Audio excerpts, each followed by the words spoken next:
stream. Turn that off. You don't need it. Oh, great. I miss. Oh, now I gotta move this over. Now everything's all fucked up. God damn it, bro. Fuck me, dude. I'm pissed. Be a professional. No!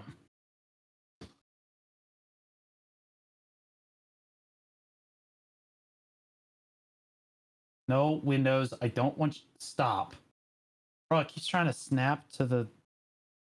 There we go. Up like that.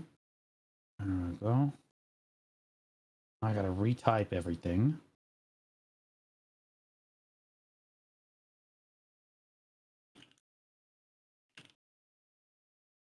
Where's my notepad?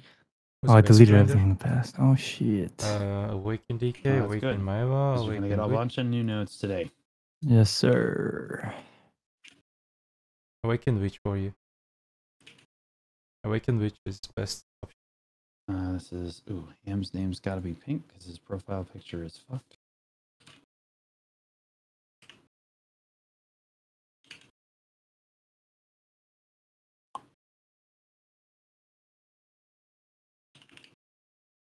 Everybody's waving. Hello, everybody.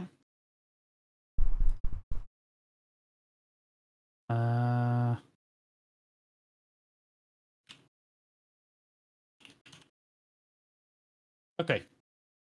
All right, I think I got it all. I think we're good. Probably we'll start now. All right, this I kind of wanted to translate, if it'll translate as we go. There we go. All right. Everybody here? Robert, you're here? Yes, Jason, sir. you're here? Z-Zane's here? Yes, what's up? Hello? Am's here? Yo. Hey, Kandaya's here? Yep. Yum Yum? Yeah. All right. Hello. All right. Hmm. All right, and we're gonna get ready to get...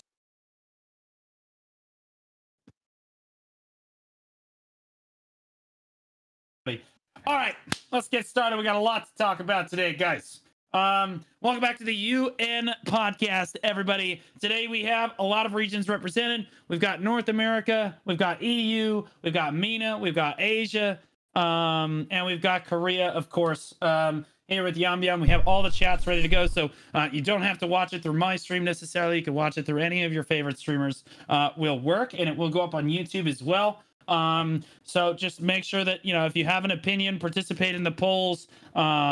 Make sure you comment on the video. Yeah, because the developers, I know for a fact, like to look at this kind of feedback because they get a lot of different regions feedback at the same time. So we're here to discuss. There are some pretty big changes coming to the game, and we are here to discuss them. The first one that we should probably discuss are the node war changes. Now, I will say there's a lot of us here today, so I'm going to ask that when you're talking, you don't talk for more than about 2 minutes at the maximum before you let somebody else kind of jump in and say something, because I know we all have a lot to say, but Kandaya, I know I talked to you earlier about it, but you have a huge document. I know that. Hopefully we can kind of boil it down to a reasonable, 2-minute intervals, and then we can discuss it and stuff.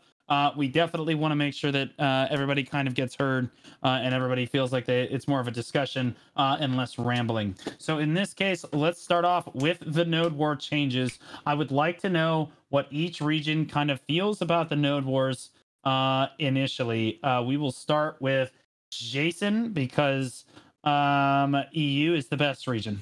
So Jason, why don't you go ahead first? Basic. So both from my personal opinion and speaking with the leaderships of the largest 4, 5, 6 skills on the server that do uncapped usually, the situation is rather bad.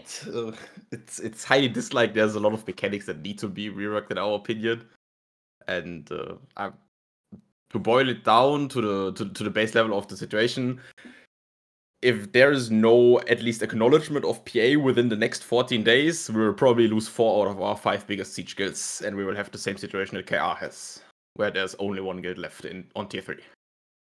Oh boy. Okay, is there something that they're particularly, before we dive into it, is there something particularly that they don't like so much about it? The biggest thing that needs to be changed in some way is the like an anti-snipe mechanic or something. Snipe forts artificially inflate the amount of forts, and therefore there's no need for a fight happening usually. Most uncapped wars so far, there was like, let's say, 3 node war siege guilds, and then there was like at least 3 other snipes, so there was just 3 forts. Every guild takes 1 fort, AFKs, 50 minutes, war's over. Because there's no generated fight based on the system, because the fort number gets artificially inflated. The last hit mechanic is highly disliked by a lot of people as well, because there's no, like, the first 50 minutes of the fight or whatever. You can just, 2 minutes before the end, you can just take it. Okay, yeah, you're talking about the last hit mechanic. You mean last person that hits the fort gets the fort? Well, the fact that the first 59 minutes don't matter if you take the fort like 1 minute before the end, you win. Okay, so EU dislike. All right. So overall, EU. Have you heard anybody that likes the node war changes on EU? I imagine that there are some. What would you think the ratio kind of is between the guilds? Because I know that EU. I broadcasted the EU node war protest, and there were a lot of guilds there. So how many what do you think the ratio is that people like to dislike ratio? Tier 1 is okay.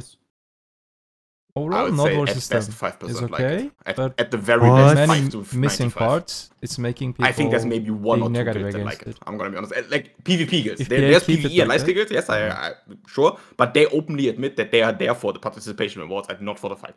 PvP guilds, it's like 5% or 10% at best. The very best. Okay.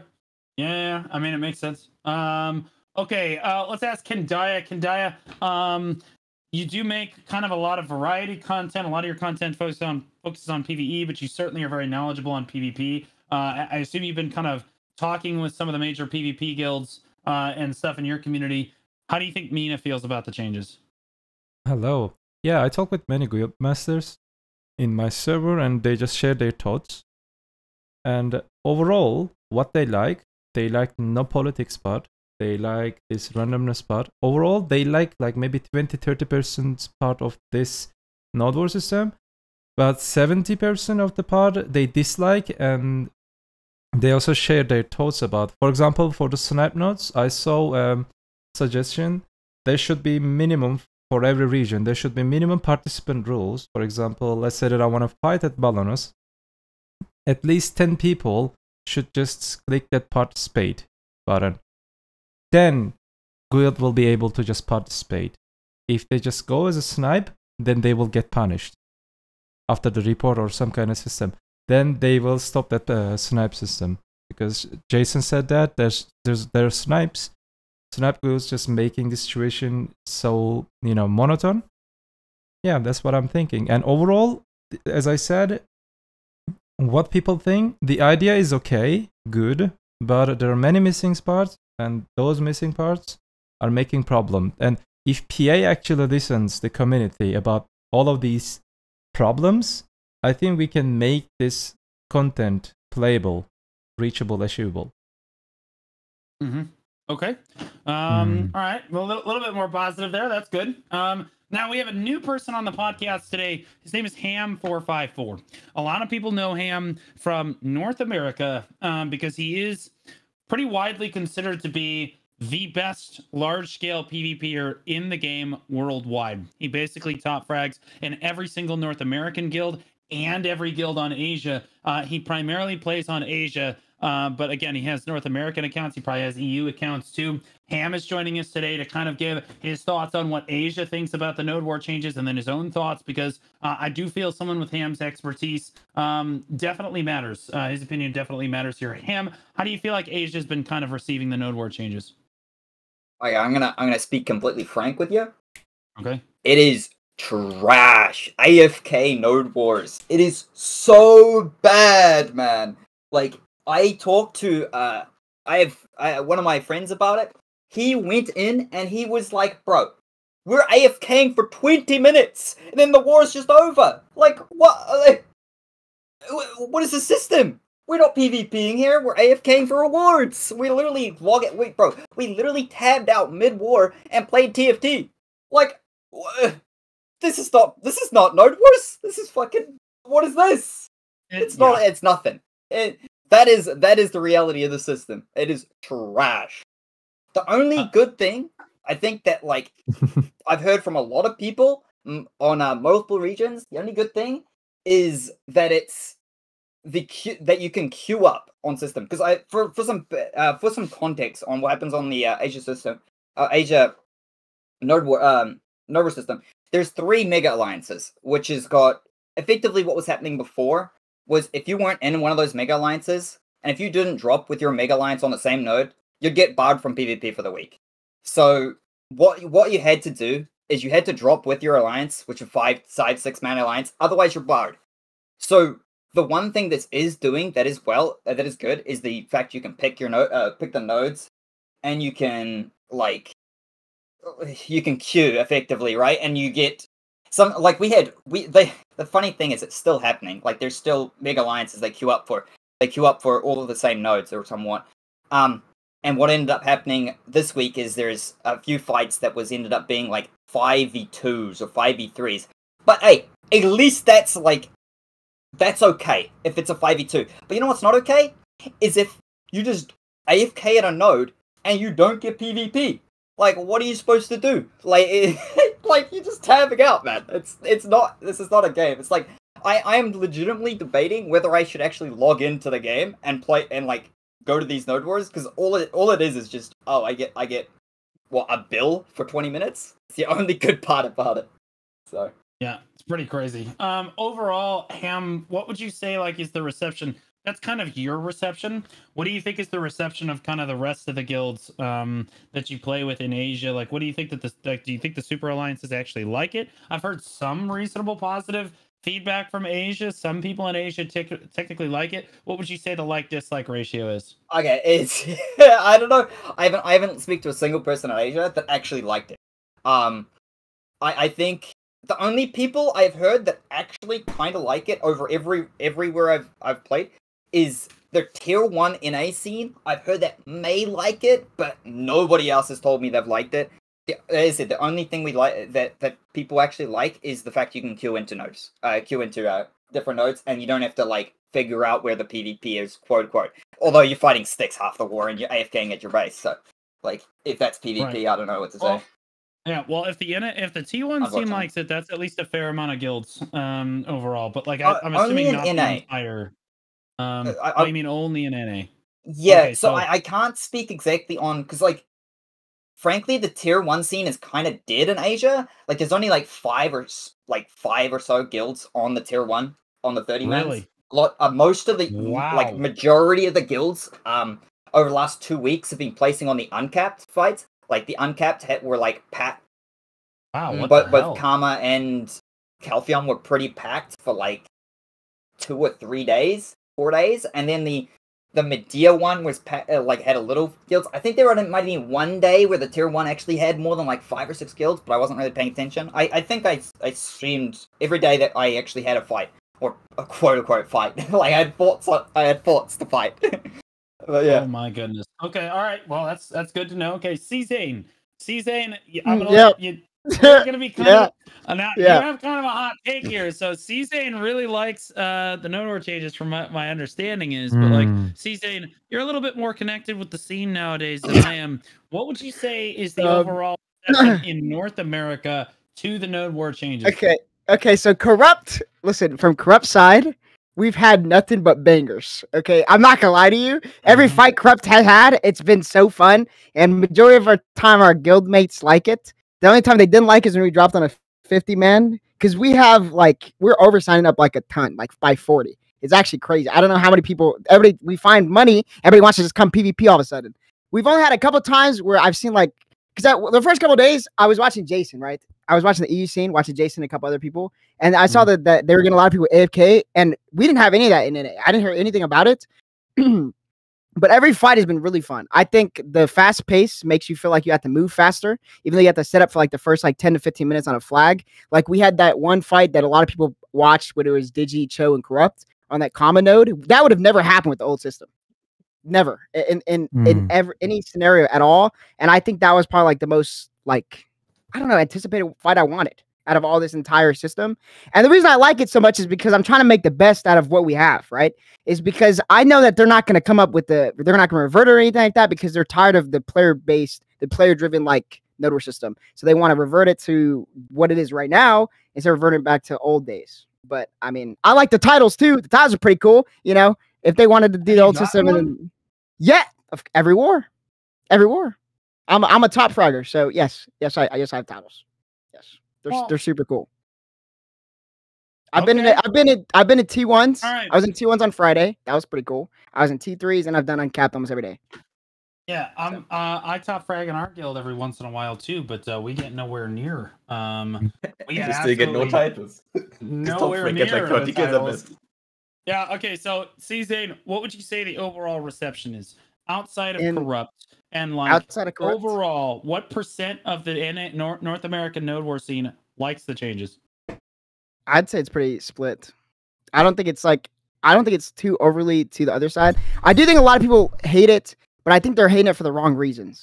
I think a lot of people hate it because you're hoping that they revert it to old ways instead of like appreciating what this new system has and the upgrades the system has instead of just like completely shitting on it like a lot of people are. Because if you compare it to the other system, sure, if you look at it from like a front side point of view, that you can look at the old system was just better, right? But then you look at like the positives fight this new node system has, right? Where before you'd have a fight on Sunday and it'd just be snipes and you'd have nothing. Or you get the occasional, oh, I found this guild on Sunday and then we have something. And then you hope to pray that you get 2 fights throughout the week. But now I can fight every day.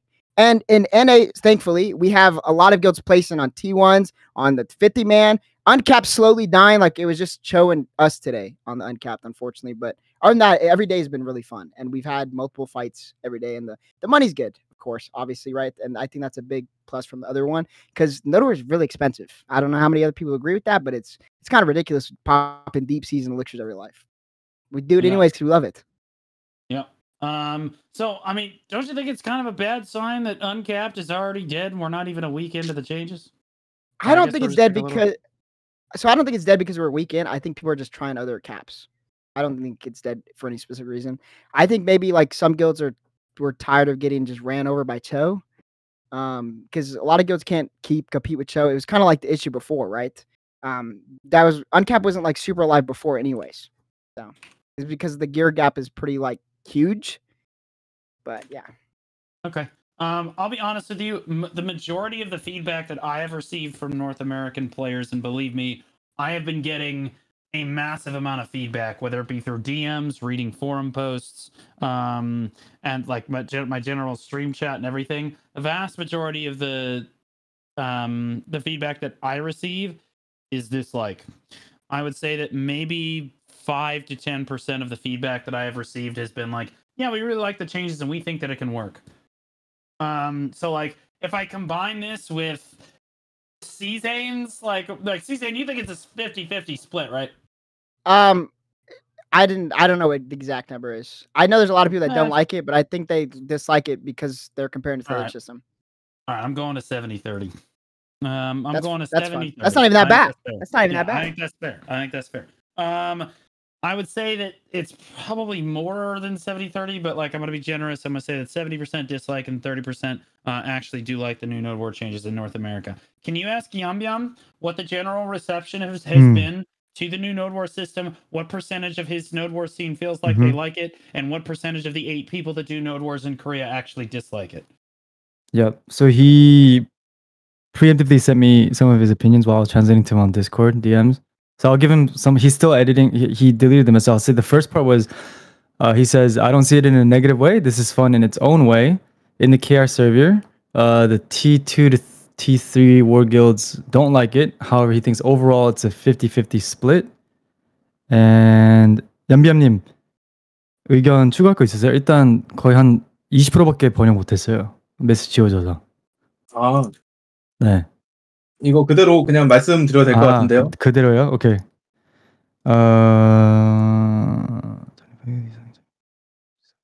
Okay, so he likes it because in the T-War scene, there's like 25 plus guilds that are actually participating now, and you get to fight a lot. So it's like high octane, non-stop fighting. He likes that part too. As I said, the T2 and T3 guilds don't like it. He believes it's 5-5 split. 거점들을 진심으로 하는 하드 유저 입장에선 달갑지 않는 pitch. Okay, so yeah, the hardcore PPers definitely don't like it in KR. He thinks there's so many improvements that need to be made because it's a new system. He thinks the issues that he wants to touch on would be the last hitting. He thinks that's a huge issue. Sorry, I'm just reading through it. 진행 시간에 비해 부속품? 진짜 부속품이 뭐죠? You guys should run a poll in your chat. 탑이나 Tell me 힐이죠. what your poll is. Okay, yeah. He thinks that compared to the preparation times, or no, play time, sorry, compared to the play time, he thinks the flame towers and hwachas are way too tanky because the war is so short now. So that's definitely a big issue. He thinks that Musa, Mewa, Kunoichi, Guys, there's a poll in Blue Stream. Please join there. There's a poll in his chat. mainly. And he thinks that the strategy was taken away too much. The strategy aspect of the war. And that's it from KR. Yeah. Okay.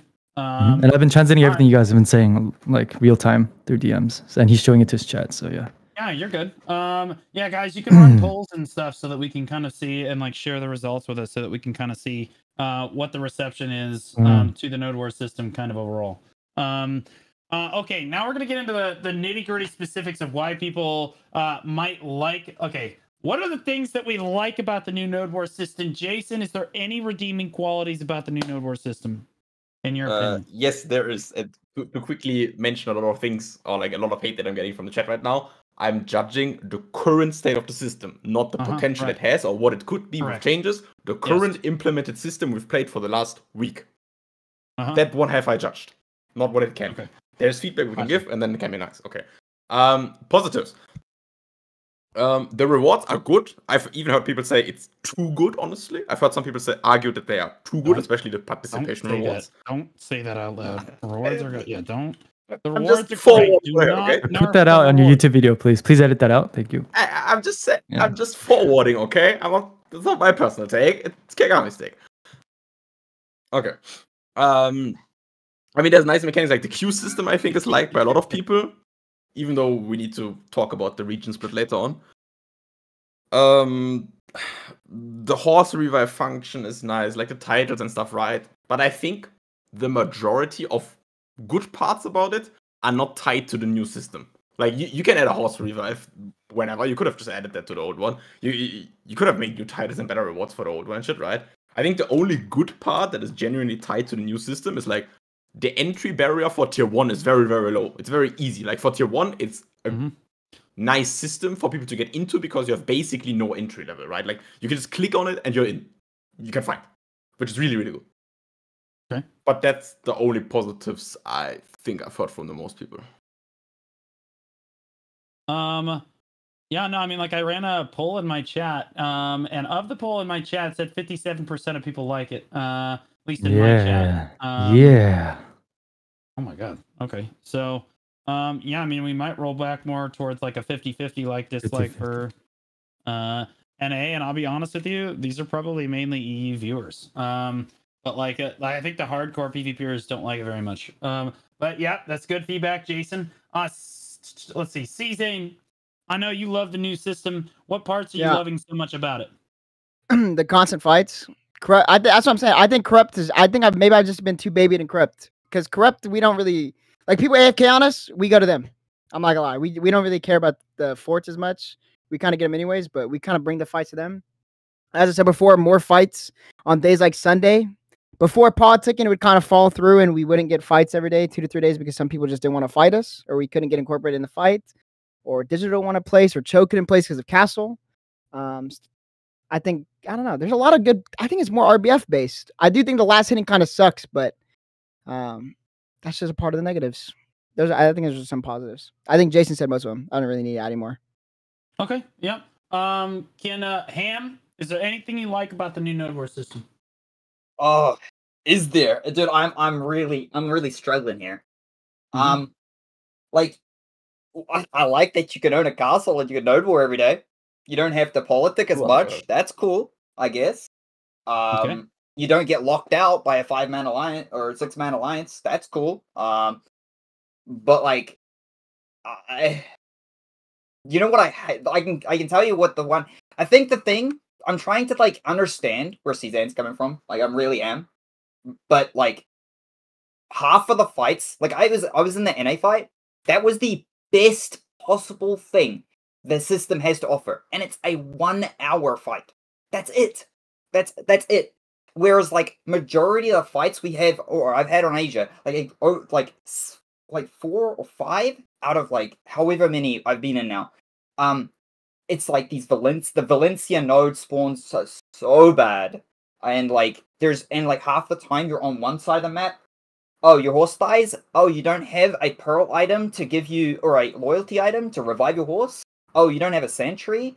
You don't have a map? You have to run to the other side of the node? What are you supposed to, what are you supposed to do? And then it's like, oh, you get wiped. Like, as a middle tier guild, you get wiped on a guild, you don't have a flag, what are you supposed to do? You're running to the other side of you're spawning town, you have to run all the way up. If you're an unorganized guilds, which is majority of middle tier guilds are, they spend like 5 minutes trying to regroup. The war's over in 10 minutes for half the time, or 20 minutes if there's only 2 forts on the note. Like, you know, I'm really struggling. I genuinely don't know how to get consistent PvP. This is like, to me, this is the least amount. There's one node which I got a fight for 10 minutes. Or at the end of the last little bit, it was 10 minutes where it was like, oh, this is a banger. I could see the potential of the fight. But the rest of it, it's like, I don't know. Okay. Gotcha. It's just the less politics. That's probably the Right. only thing I have. Okay, Kendaya, what do you see potential-wise out of the new node wars? What do you think people like about it? Yeah, overall, as I said, like 30% of the part they liked it, and I can say that we need to be constructive at this part. If we just be negative non-stop, and it will not save the day. So I'll just share my thoughts. Not only my thoughts, these are the good master's thoughts. Reducing the number of the participants alleviated the pressure on the many players and the guild management. This is amazing. Removing the recovery centers has eliminated the logic of the rapid respawning and constantly dying and the grief. This eventually leads to players spawning later. As a result, players play more cautiously, thus enhancing the quality of PvP. This is also good. And eliminating the war logic playing the griefing structure this is also good. Overall, we like the non-politics or prevent the politics or make it less is good. And the preparation, the node war phase, such as getting up the fortress, determining the node war, conveying the necessary strategies to the players, and it's good. One-click type of node war is good, and it just reduces the pressure on the guild management and the players. They only can now mostly can easily focus on the new node war system. Overall, these are the positive things that comes from server MENA. People like this part, and there are also negative things, and there are also bad things about this thing. I want to just share, when we not like something, we should also recommend advice to PA. We can change it like this. And being positive and constructive will make this node war system better. That's what I believe. If PA won't listen us, I will be the most toxic one on my streams. I swear. Okay. Yeah. All right. No, that's fair. Yeah. No. No, I agree. That's good feedback. I think most of that is covered kind of in what we have here. Thank you, Kendaya. And Yam, what does Yam think that in KR? What do they like about it? Like, what are the positives? 야미야님 장점 말해주세요. 봤을 때. 제가 느낀 장점은 일단 진입장벽이 사라져서 라이트하게 즐길 수 있는 거. 오케이. 그래서 오더하는 입장으로서 길드 관리자고, 그래서 막 하루 전에 부속받고 새벽에 성체 건설하고 그런 불편함도 없어지고, 그리고 오더로서 생각해야 될 것도 단순해져서 좀 더 편해졌다, 제가 느끼기엔. 이게 좀 되게 장점인 것 같고, 그리고 또 계속해서 그냥 1시간 내내 풀로 전투가 가능한 점. 좀 중간 쉬는 타임 없이 계속해서 싸울 수 있는 것도 되게 좋다 생각하고, 또 공통적으로 나오는 건데 정치 카르텔 없어진 거. 이제 정치질 하는 것도 되게 머리 아팠는데 없어진 거는 되게 좋다 생각해요. 그리고 성체 막타. 이제 마지막으로 때리면 성체를 먹으니까 이제 약한 길드, 이제 풀 전력이 아니더라도 조금 전력이 약해도 성체를 점령할 기회가 전보다 더 높아진 거는 되게 긍정적으로 생각합니다. 네, 잠시만요. Okay, what did he say? Okay. Yeah, so he said, sorry, I was writing out that. Okay, so he said, I feel that there's way less barrier of entry, which is a huge plus for newer guilds and newer players. He loves how he used to have to place all the time because he's a shot caller too. He loves how he doesn't have to place stuff. It's just so simplified.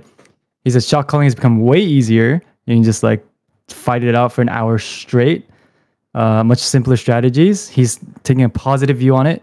Of course, there's a negative side, but he thinks positively. It's also can be seen as positive. Same thing. He says no more politics, which is so nice that doesn't have to deal with that. And he said last hitting the node, he knows is negative, but then it says that actually gives a chance to less experienced and less skilled, less strategic guilds to actually win a node. So he thinks that can also be seen positively too. Okay, right on. So it looks like we all kind of agree. And my take on it is, I'll be honest with you, you guys kind of nailed everything. I like the less politics. I think the titles are an objective W, but I think they need to be scaled back just a little bit, or the time needs to be extended, as we're about to talk about here. Horse revive and repair functions are great, but as Jason said, those could have been just added to the new system. I'll be honest, I've got the hot take. I do not like node warring every day. But I might be in the minority on that one. It just burns me out to feel like I have to come to war every single day and then I'm going to be at siege too. Is kind of a lot, and I think that people burn out on it. But it's a 1 hour system, and I'm certainly not going to advocate that there be less node wars. That's something that I should kind of figure out so that I don't feel like I have to war every day. But like, yeah, I think being able to war every day is a good thing. There are a lot of people in the node war scene that do like to war every single day. And less work for guild leaders is probably the best thing about the new system that I like so much. Now we're going to transition to what we dislike about the node war system. Now, we've started with Jason every time here. I'm actually going to do something hot, which is I'm going to start with the person that feels most positively about the node war changes. C-Zane, can I get your take on what you dislike about the current node war system as someone that kind of you've basically not had a bad fight for the most part yet in the system. So what are you disliking about the fight so far? I have a decent amount. I think a big one that somebody said was like like you being able to get into T1s easier, right? Or get into numbers easier. I think a big issue is you're gonna get into siege. It's gonna be very hard for you to like get into siege because the difference between nowhere and siege now is like a huge gap compared to like the old system. Because even before in the old system, the nowhere system before was like still a huge gap between like siege and nowhere was two different things, right? But now you have like no fundamentals with it, so I think it's even harder to like get into it. I don't like how it randomly ends, like the question mark thing ends at like 53. I hate that. It kind of triggers me a little bit. I wish it would be like 55 or XX00 would be cool. And another thing is I want is make 1 hour node per drop no matter what. I think that's a kind of a negative. Hold on, what was you just talked about the question mark thing when you said something. Yeah, like the question mark nodes should not end at XX53. I think it should be XX55 or XX00. I hate it. Well, they kind of end at random times. That's the whole point of the question. Yeah, I hate that. How about that? I hate it. You don't like the question mark forts? I like the question mark forts. I just don't like that it ends at 53. Okay? Like the other day with the Cho Digi thing, we were getting all pumped to go push, and then all of a sudden, it just went away, and the Cho Nation won as soon as they got it for the first time. Yeah. It's almost like you shouldn't have just been sitting there with your dick in your hand. We were fighting. We were fighing the whole time. Like a good situation. We were fighting. I don't like how you can CGG on top of sticks. I hate it. I also don't like. I mean, people talk about the AFK guild thing. I don't know how you fix it. I'd love for people to, and I don't know. I don't know how you fix it. I think it sucks. I think that's like a big thing that really sucks with it. Is I don't really know how you fix it. If the people AFKing or the people that just snipe. Luckily, I don't think NA has had much of those, as far as I know. That we haven't had really much snipe guilds besides Snake's new alliance. They're like the only one that doesn't really do anything. That's pretty much it. Snake's really never done anything. So. Yeah, true. I mean, yeah, I didn't say it. They're kind of ass. Too short. Maybe increase all the time by 10 minutes, but I think people like the 10-minute nodes, so I don't know. That's pretty much all the negatives I have. I have like a list, but it's whatever. Go ahead. Okay. So yeah, the sniping snipe guilds. Okay, now I'm gonna get the contrast of it. Jason, I'm sure that you have a laundry list of things that EU does not like about the new node war systems. All right, let's lay them out, buddy. What are the big points here? What are the big things? Before I go through it, do we already talk about improvement ideas here, or just straight up negatives first, and then later on improvement ideas? Like, and then and then we'll talk about improvement ideas. All right. Okay. So I have a tier 1 specific because luckily Computer, big shout out to him, hosted a podcast for like the tier 1 guilds and stuff. So there's a tier 1 specific that doesn't apply to tier 2 and tier 3 currently. Because there's simply not enough guilds. Tier 1 usually has like 15 guilds plus, or like 15 guilds attending on Balanos and Serendia. And there is the issue that towards the end, when there's only one fort remaining, you just have a 7v1 going on, which is unplayable. It's not playable. 8 guilds for 1 fort you can't play. It's not fun for any of the 8 guilds. It's just a random body throw. FPS, lag, it's non-existent, it doesn't work. Like, just bad, straight up. Last 10 minutes of tier 1, unplayable. So for the rest of the caps, the biggest issue by far, I think everyone can agree on, is that sniping ruins the system. Artificially inflated fort numbers, there's no reason to fight on tier 3 currently. There's no point. You have 2 PvP guilds for 2 forts. You take your fort, you AFK, maybe fuck around a little bit, hit some people in the back and stuff, right? But in the end, all PvP guilds will always win a fort because of sniping. Needs to be somehow done about it. We can talk later about what you can do. The last hitting mechanic, as mentioned before already, it ruins both for tier 1 and for like higher tiers. You can hold your fort for 45 minutes. If it ended at 46 and you lose it for 10 seconds, you lose the fight. It's like, yes, in the end, it's like, whatever, I guess, right? But it's just a bad feeling, right? Imagine you hold your fort for 46 minutes and then you lose it for 10 seconds and the timer runs out and you don't even know, or the other guild knows specifically and gets the last hit there. It's the worst feeling in the game, bro. You won every single push. They just buddy threw it down, like, until it actually went down and then they win it. Kind of sucks. The fact that fights can potentially end at like 20 minutes already, right? Like, the question mark fort is good by itself that you don't know a timer. But the timer should be at least increased to like 30, 40 minutes or something, right? Because we had a 1v1 against Orca Bros, for example, or PvE Alliance recently, is what their name is. It's probably the closest fight we can get. We are very, very close to each other when it comes to strength currently. It was a question mark fort. And then like at XX20, our guild team was like, yeah, you can pop your breaths or something, right? So we can get the push going because they won the RNG hit at the start. The fight ended at XX22. Where you just had a flag set up, you start like 2 pushes, and then a fort disappears. That's just bad. Currently, I feel like for T3 as well, it's basically decided who gets the last hit on the first fort. If you get like the first fort, right, and then like both guilds compete over who gets it, because whoever gets the last hit on it is gonna get it, right? If you get that fort, you're guaranteed to win that fort. It's not going to come down unless there's a massive strength discrepancy. To win a 1v1 currently on this node war system, you need to be X amount of times stronger than the other guild. Currently, we have like similar strength in like unpredictable, the PvE alliance, so Orca Bros for the people that don't know. And opposite, we're somewhat close to each other, right? Like the fights would last a decent amount on Siege. It's not possible to win it. Whoever has that fort is going to win that fort. You can't take it down in 20 or 30 minutes. Not happening. In a 1v1, that is. Okay.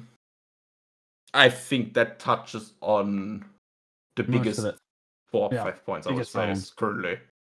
Sweet. Good job. All right. Really right on. Ham, what are your biggest grievances?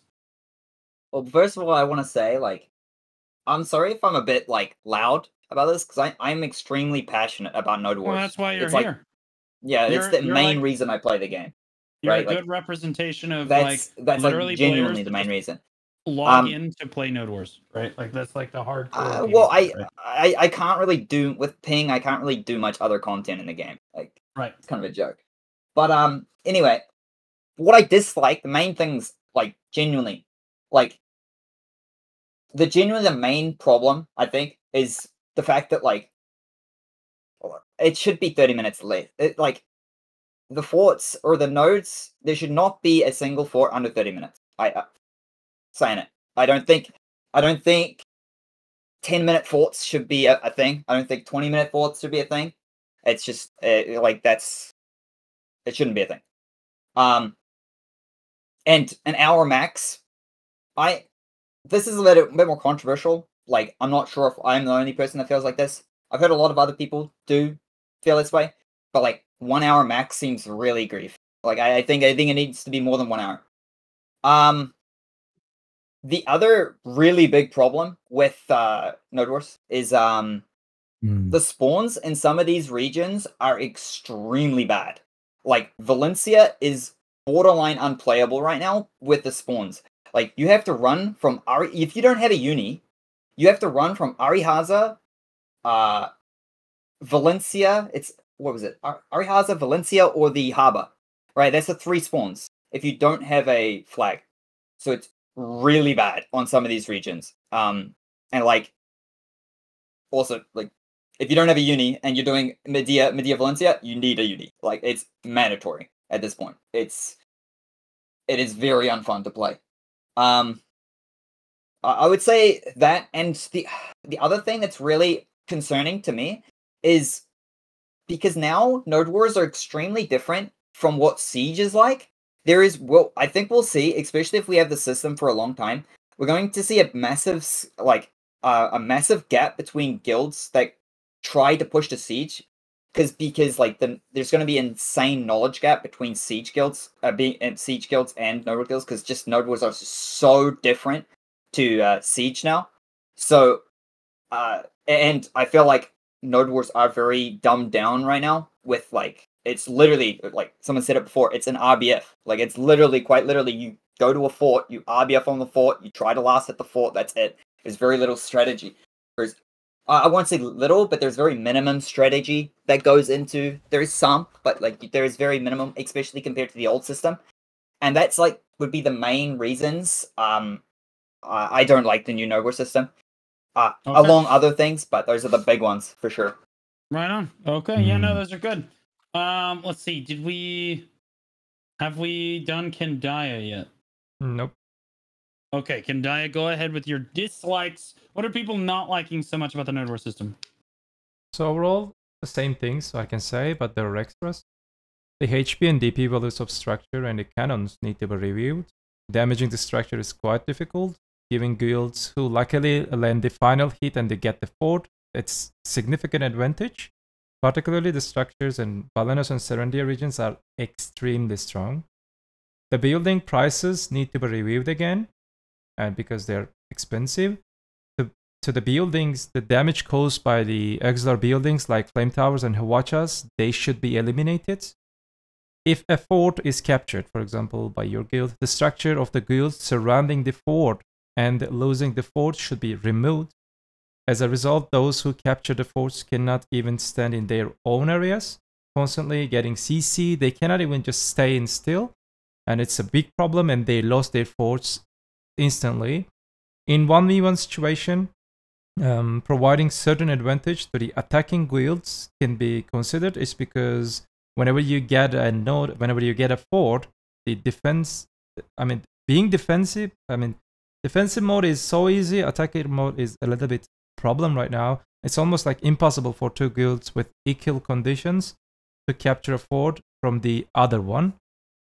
Those are the things, because there are many other negative things that they shared with the advices and recommendations, but mi amigos already told them. Okay. Right on.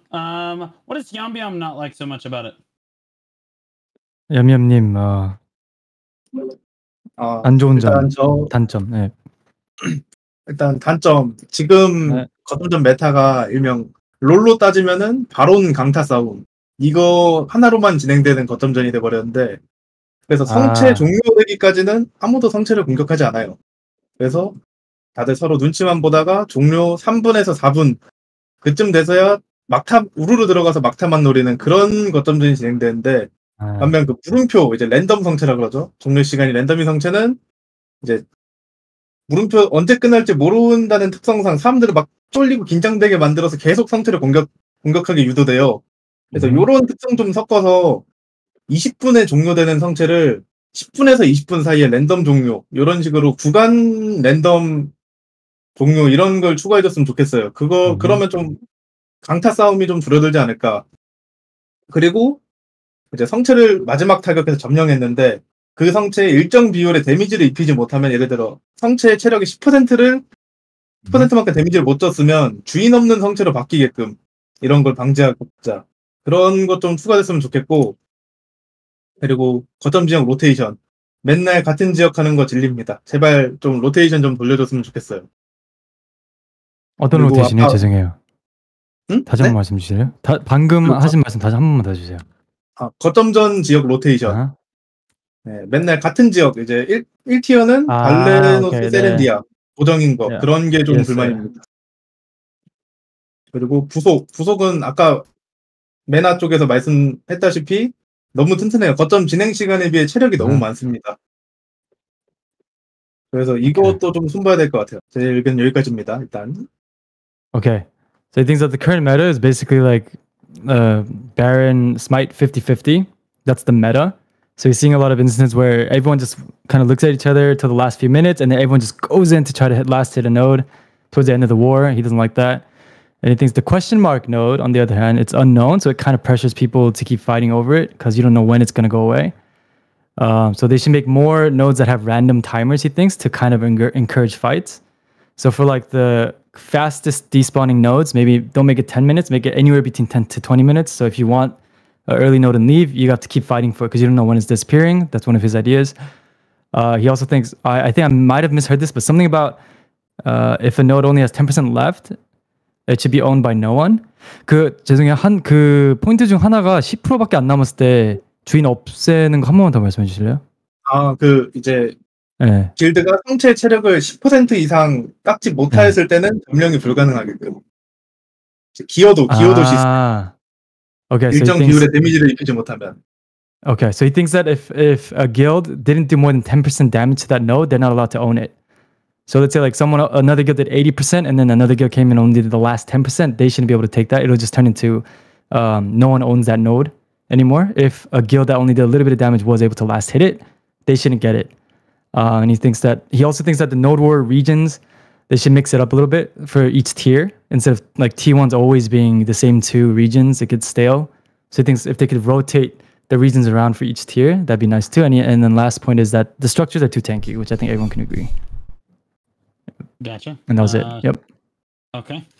I think one big thing that people didn't actually touch on that I think is kind of a big problem is the fact that structures do not despawn when you take a fort. I think India touched on it. Bring mentioned. Yeah. Oh, did he? He touched on it, yeah. Okay, sorry. I It apologize. should at least pop you out, I think. Yeah, so when you kill a fort, the enemy guild's flame towers in Hawacha are still present, even if you last hit the fort and take it from them, which basically means that they can plant a flag, like, I don't know, 20 meters from their fort, and if their fort goes down, they just spawn outposts and then run back and kill your fort again with the flame towers in the Hawacha spraying. So, like, and anyone that does Node Wars knows that that kind of a system is just not going to work. It's not healthy. It doesn't work very well. When you lose a fort, your structure should despawn, and you should basically have to reset. At least your like defensive structures, like the flame towers and the Hawatchers, should have to despawn when you do stuff like that. The rest of this, I completely agree with. I think that it's going to be extremely hard for players to get into Siege. I'll add a +1 for that. Absolutely. Command to gather on forts, I think, is always going to happen, but I think with the system that I'm going to try to propose here in a moment, I think that it kind of fixes itself. Snipe Guild's ruining the system. There is a screenshot that I want to show to everybody here. Oh, that's not what I want to do. See if I can't get it to... There we go. Hide all this. Okay, so... on the subject of a Snipe Guild ruining the system, it says, join our coalition of active PvE, Life Guild, PvEx, and PvP guilds to secure participation in Node Wars for just 1 second. Exclusive participation rewards, 500 mil silver, 10-hour buff scrolls, extra AP against monsters, life skill mastery. Why join our alliance? Plan for rewards. We aim to guarantee participation rewards for all/most guilds involved, and the coalition, and if the coalition gets big enough, win rewards later on. Endgame vision, we're aiming at 34 guilds, ensuring at least 8 sticks per region. Even if all the hardcore PvP guilds are placed on one region, we would still have 2 to 3 nodes to secure rewards. No lockout. With just 10 active members, you won't get locked out of Node Wars, given that your sum of kills death is over 100. And we'll take a fort for 1 second. Participation war requirements: 100 combined kills deaths, and hitting any fort at least once. Once everyone has secured their participation rewards, you can either leave or stay for more PvP and a chance to win rewards. This alliance is solely to help you secure participation rewards, no mandatory attendance, gear requirements, and such. Current progress. Yeah, there's 4 to 5 big PvX guilds interested. So essentially what we have going on here, at least in North America, this might be an EU guild. Again, it's this clipped screenshot. I'll try to move it to the side of the screen. Oh, it's an EU post. Yes. Okay, so it's an EU screenshot of basically they're trying to put together a snipe alliance. And as we said before, I actually don't think that this would actually be a particularly bad thing unless they didn't say this line right here is pretty egregiously bad. If we talk about once everybody's secured their participation rewards, you're going to leave. Right? Okay, well, that's bad. Right? I actually don't mind the fact that other guilds are trying to band together to try to secure rewards with each other.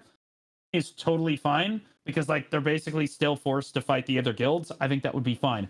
But their plan is to literally leave the moment that they get their participation rewards.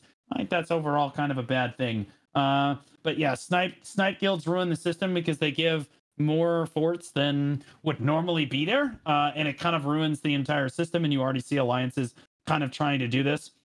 The fort locations on Valencia, unless you have a unicorn, yes, that's fair, but it's always been that way on Valencia. Like it's, I don't know what the solution is for that, other than to just place everybody at like sulfur mine and stuff, places that are kind of outside the desert and stuff. HP on structures and cannons need to be reviewed. Cannons and flags are way too strong. I think structures overall are just like they tick. You know, we did the T1 system today. I fought on 2 of the 3 caps, and the T1 system, I can tell you right now, it took us over a minute to kill a flag with everyone wailing on it and no one interrupting us. It was crazy. So like those are way too strong. Structures are probably too tanky overall, and again, they need to despawn when you hit a fort. So like, yeah, like those are kind of my negatives there. Now we're going to talk about, so like, yeah, there's a laundry list of negative things with the new Node War system. Yes, there's some positive stuff as well. Jason, do you want to say something?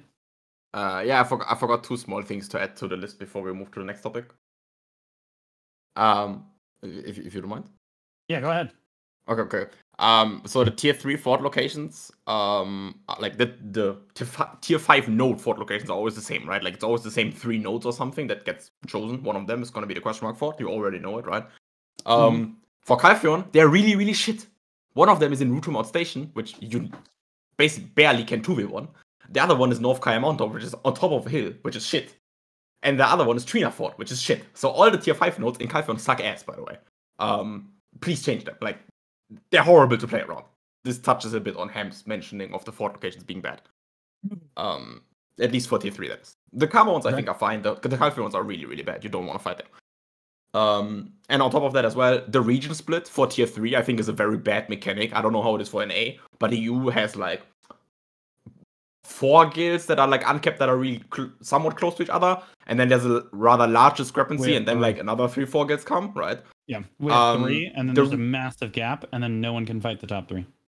Yeah, that's for us. It's 4, and then there's like quite a big gap, and then there's like another 3-4 that are somewhat strong, like towards each other, right? The region split is really fucked up for tier 3 because it basically always forces, like, unless the RNG is on your side, which is like a 1 in I don't know how much chance, right? That the 4 big guilds are gonna land on one region, and the 4 slightly weaker guilds are gonna land on one region, right?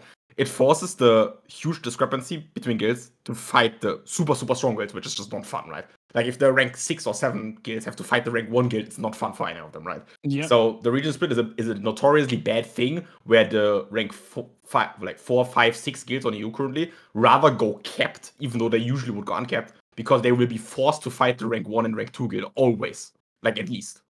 So the region split is a very bad thing for Europe. Yeah. Okay. For tier 3. Gotcha. Gotcha. Yeah, I think that overall, like worldwide, it sounds like the biggest feedback is that like no one T3 plus and higher really likes the new system very much. There are very specific exceptions to this rule. Like Corrupt apparently has not had a particularly bad fight. I think honestly, if you're a strong guild, you love the new Node Wars system. Worldwide.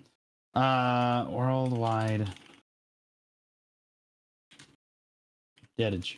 But like if you're an extremely powerful guild, yeah, it basically forces other guilds to fight you, and that's probably why you like it so much. But like if you're one of the mid-tier or like lower tier guilds, you're probably not gonna like it very much unless you're on the T1 system, in which case there's a lot of forts. So like the mid I don't know how it is on your guys' region, but like the mid-tier regions and like the mid-tier, like the 680 cap and the uncapped is basically already dead in North America. Like the mid-tier is like okay, there's like 6 guilds or less, 5 guilds on each region each night. But the problem is that means there's 2 forts and you already know how it's going to play out each time, and guilds are they're already starting to move down to T1 because like they can't compete.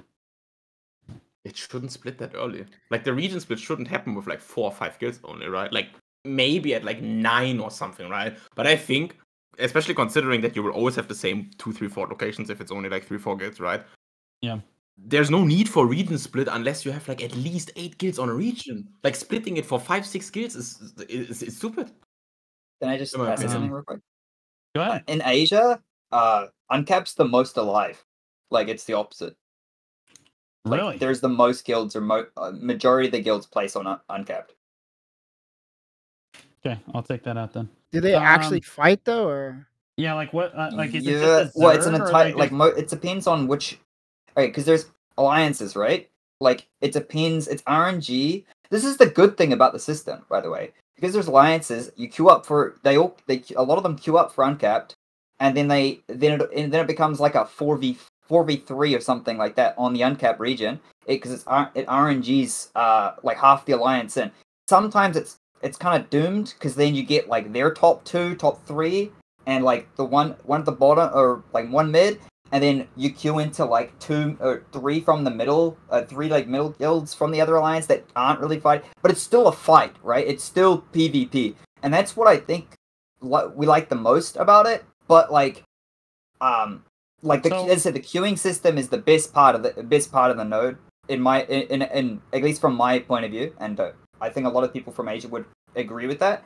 But because it does force fights, it forces guilds to somewhat fight other guilds. But I said there's the other problems with the system, right? But. Yeah. Okay. So, like, just to be clear, in Asia, there's like super alliances, is my understanding of the Asian Node War scene, and they're all dropping on the uncapped. And like sometimes you get like 4 guilds from one super alliance and 6 guilds from another, but at least they're forced to fight each other. Is that what you're saying? Pretty much, yeah. Okay. So Asia hates each other so fucking much that the system is actually working over there. That's great. Super great. That's that's crazy. Go ahead, Caesar. I do have a question for everybody. Do you guys think with this new system, you think guilds will start getting more comfortable and not want to improve as much due to being able to just get money due to lasting the fort? No one's gonna want to improve in it. Like what is there to improve? The only thing improving Siege nowadays, gear, right? That's it. The only thing to improve on is your gear. There's no macro anymore. There's no strategy. It's basically you're just running it down RBF style on the enemy guilds. And that's what a lot of people like about the new system so much, is that they've taken out all of the dynamics of the Node War system. And that's like largely what people said that they like about the new system. And I said that I personally don't like that about the new system, but I'm a shot caller. I've always been like a shot caller. I love the fact that like there's macro and I can like make some crazy strategies and do some stuff. There's none of that with the new system because there's no structures to kind of work with. There's no there's just no strategy at all with the new Node War system at all. You can't set up fights or anything either. So like all of that's just kind of in the past now. And, you know, I've kind of come to terms with that. But like, yeah, no, you can't bitch about guilds not being or wanting to get stronger when this is the system. This is all, it's just an RBF. Like no one's going to want to get started. Like you don't necessarily do RBF with the intent that I want to get good at PvP. Like you do RBF because you're already good at PvP and you want to shit on people that are not as good. Mm. So like It's also, Yam also wants to say something about the, because you guys are talking about the snipe issue. You know, sniping has been a huge issue forever in Korea, and he thought that this would have brought good changes, but another issue rises where like if there was like a 1v1v1v1 like 4 guild situation, it wouldn't be like 4 guilds having at it. There would be like 1v1 with 2 PvP guilds, and then the other 2 guilds would just be sniping guilds. So that it kind of kills the fights. So he thinks there should be at least like a 60% of the cap of that war should be attending to kind of prevent sniping, because sniping is apparently still an issue in Korea, where they just go in and just snipe his nodes. proposition is that you have to have 60% of the cap. Yeah, 60% attendance of the total cap for the node war to mitigate sniping. Yeah, to sniping nodes. mitigate snipe guilds. That's a reasonable improvement. I would agree with that. I'll go ahead and like, did he have anything else real quick, or like, can I? Okay. 얌얌님 혹시 그러면은 이제 좋은 식으로 개편하는 의견 지금 더 말씀하실래요? 개선점 말씀하는 거죠? 개선 네네네. 그래서 아까 방금 말한 주제로는 이제 참여 최소 인원. 네, 그 말씀드렸어요. 펄어비스는 거점전을 주력으로 밀고 있으니까 이런 스나이프 그 알바 관련 문제들을 좀 진중하게 좀 다뤄줬으면 좋겠어요. 시스템적으로나 최소 참여 인원이나 그런 부분으로. 그리고 다들 얘기해가지고 할 얘기가 없는데. 오케이. 없으면 괜찮아요. 거점전 로테이션 이것만 좀 강하게 원하고 있다 전해주세요. Okay. He wants to say, since PA is really pushing out the node war contents, they should take the issue seriously. Especially, they should take sniping issues seriously in node wars. He really wants to really appeal to PA. Please take the sniping issue seriously. Make some kind of, like he said, attendance requirement to maybe mitigate the sniping issues. And he wanted to also re-emphasize the. 다시 한번 말씀. 마지막에 뭐라고 하셨죠? 죄송해요. 피곤해가지고. 지역 로테이션. 거점전 지역. Yeah. So and another thing he really wants is the rotation of the regions for each tiers, so that it doesn't get stale. So if you're like mainly T1s, you can get other regions too to fight throughout the week. Okay, yeah. He really wants to reiterate that. Yeah. And that's it from Yambyam for now. Can I just expand upon a point I made earlier, real quick? Okay. Yeah. I am like genuinely concerned about like guilds. Like, there's going to be a big difference in like, especially if we have the system for like a year or so. If the game anyway, beside that, if we have the system for like a year, the difference between a guild that sieges and a siege guild will be insane in siege. Like, if we have this node war system, like it's gonna be there's already, because like as said from Asia point of view, like there is a OC. Different alliances. There's a lot of gate-kept information. Like, it's not like NA where there's information you can just ask people. There's a lot of gate-kept information about node wars and sieges and how things work. And you add that to node wars being so vastly different than sieges, we'll see a massive decline in like how like the quality of siege guilds. Or guild, it won't be siege guilds. It will be guilds that siege instead of siege guilds. But that's kind of what I was trying to say earlier. Okay. All right. That good to know. Yeah. No, I completely agree. I think the gap is just going to get absolutely massive. But I'm not really sure what they do about that since they've chosen to go this way. They might have to change siege too, which would be crazy. I hope not. I hope not too. I like the strategy that goes into siege. As I liked node war as well. I'll be honest with you. I think that there are 2 big propositions that I want to give, and then I'm going to look over at the forums as well here. Number 1, I think that this last hit system kind of sucks, but I think it might be all we have. I've looked at like doing a % damage to the fort thing, and I think that discourages weaker guilds from trying to get involved in any particular fight, so that won't work. I think that if you're going to have a last hit system on a fort, I think that all forts need to be question marks. They all need to be question marks because I feel like this will prevent a lot of these problems that we see up here where like You have like the last hit mechanic will feel better because you're not sure when the fort is going to end. This 1v7 Zerg that you see at the end of every single war won't necessarily, I mean, like obviously that's going to happen in almost any system, but it won't happen as quickly if all the forts are question marks. The guilds don't actually know when each fort is going to end, so you just have to take a fort and just hold it, and nobody knows when to dive in and like make a fight happen. They just have to assume that the fort's going to end soon, so that it kind of encourages them to kind of speed up the pace of the fight a little bit and have to fight over the course of the whole node war instead of just waiting for the timer to run out and then just trying to Zerg it right at the end of the timer. Like this also might help EU's problem with where they're just kind of sitting around twiddling their thumbs. But I'll be honest with you, I'm not sure that there's really an answer for that. Like, if your guild is really powerful and the other guilds are weak, no one's going to come fight you. And that's just kind of the basis of the new Node War system that's kind of miserable. But I think choices suggested on the forum, which we're going to look at, might help that a little bit. So I think that all forts need to be question marks. I also think that in order for this system to work on like the T3 plus, so the 680 cap, and the uncapped, without those two like just dying over the course of time and everyone dropping on the T1 cap, I think that you need to roll back the alliance system. I think alliances need to be 100 cap. Roll it back.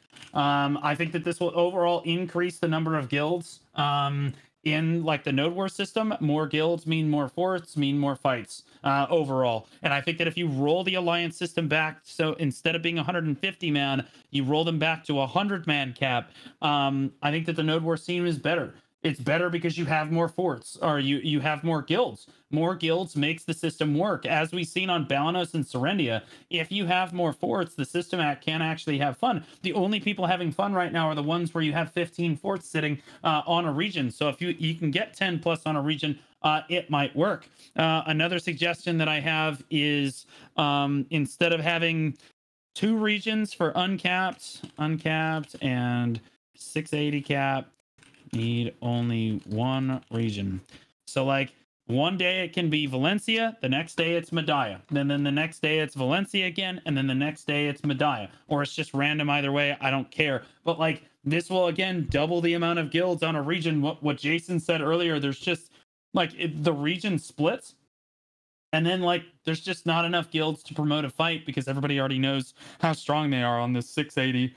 And in especially particularly in the uncapped, it's not like anyone's going to go try to push Conquer or their fort, or not like anybody's going to go try to push Joe once they've tried to take in their fort, unless they're the last fort left and they feel like they can take it, like with the help of another guild. So like I don't think that they're going to do that because I think this entire system was built on the premise that they don't want alliances forming and they don't want politics happening. And I think that if you only have 1 region that guilds can actually drop on, I think it will promote politics and it will promote alliances. So like I don't think that this is going to work, but like it is something that I suggested to kind of increase the number of guilds. Overall, I think that alliances being rolled back to 100 man cap and then all forts being question marked would be a good thing though.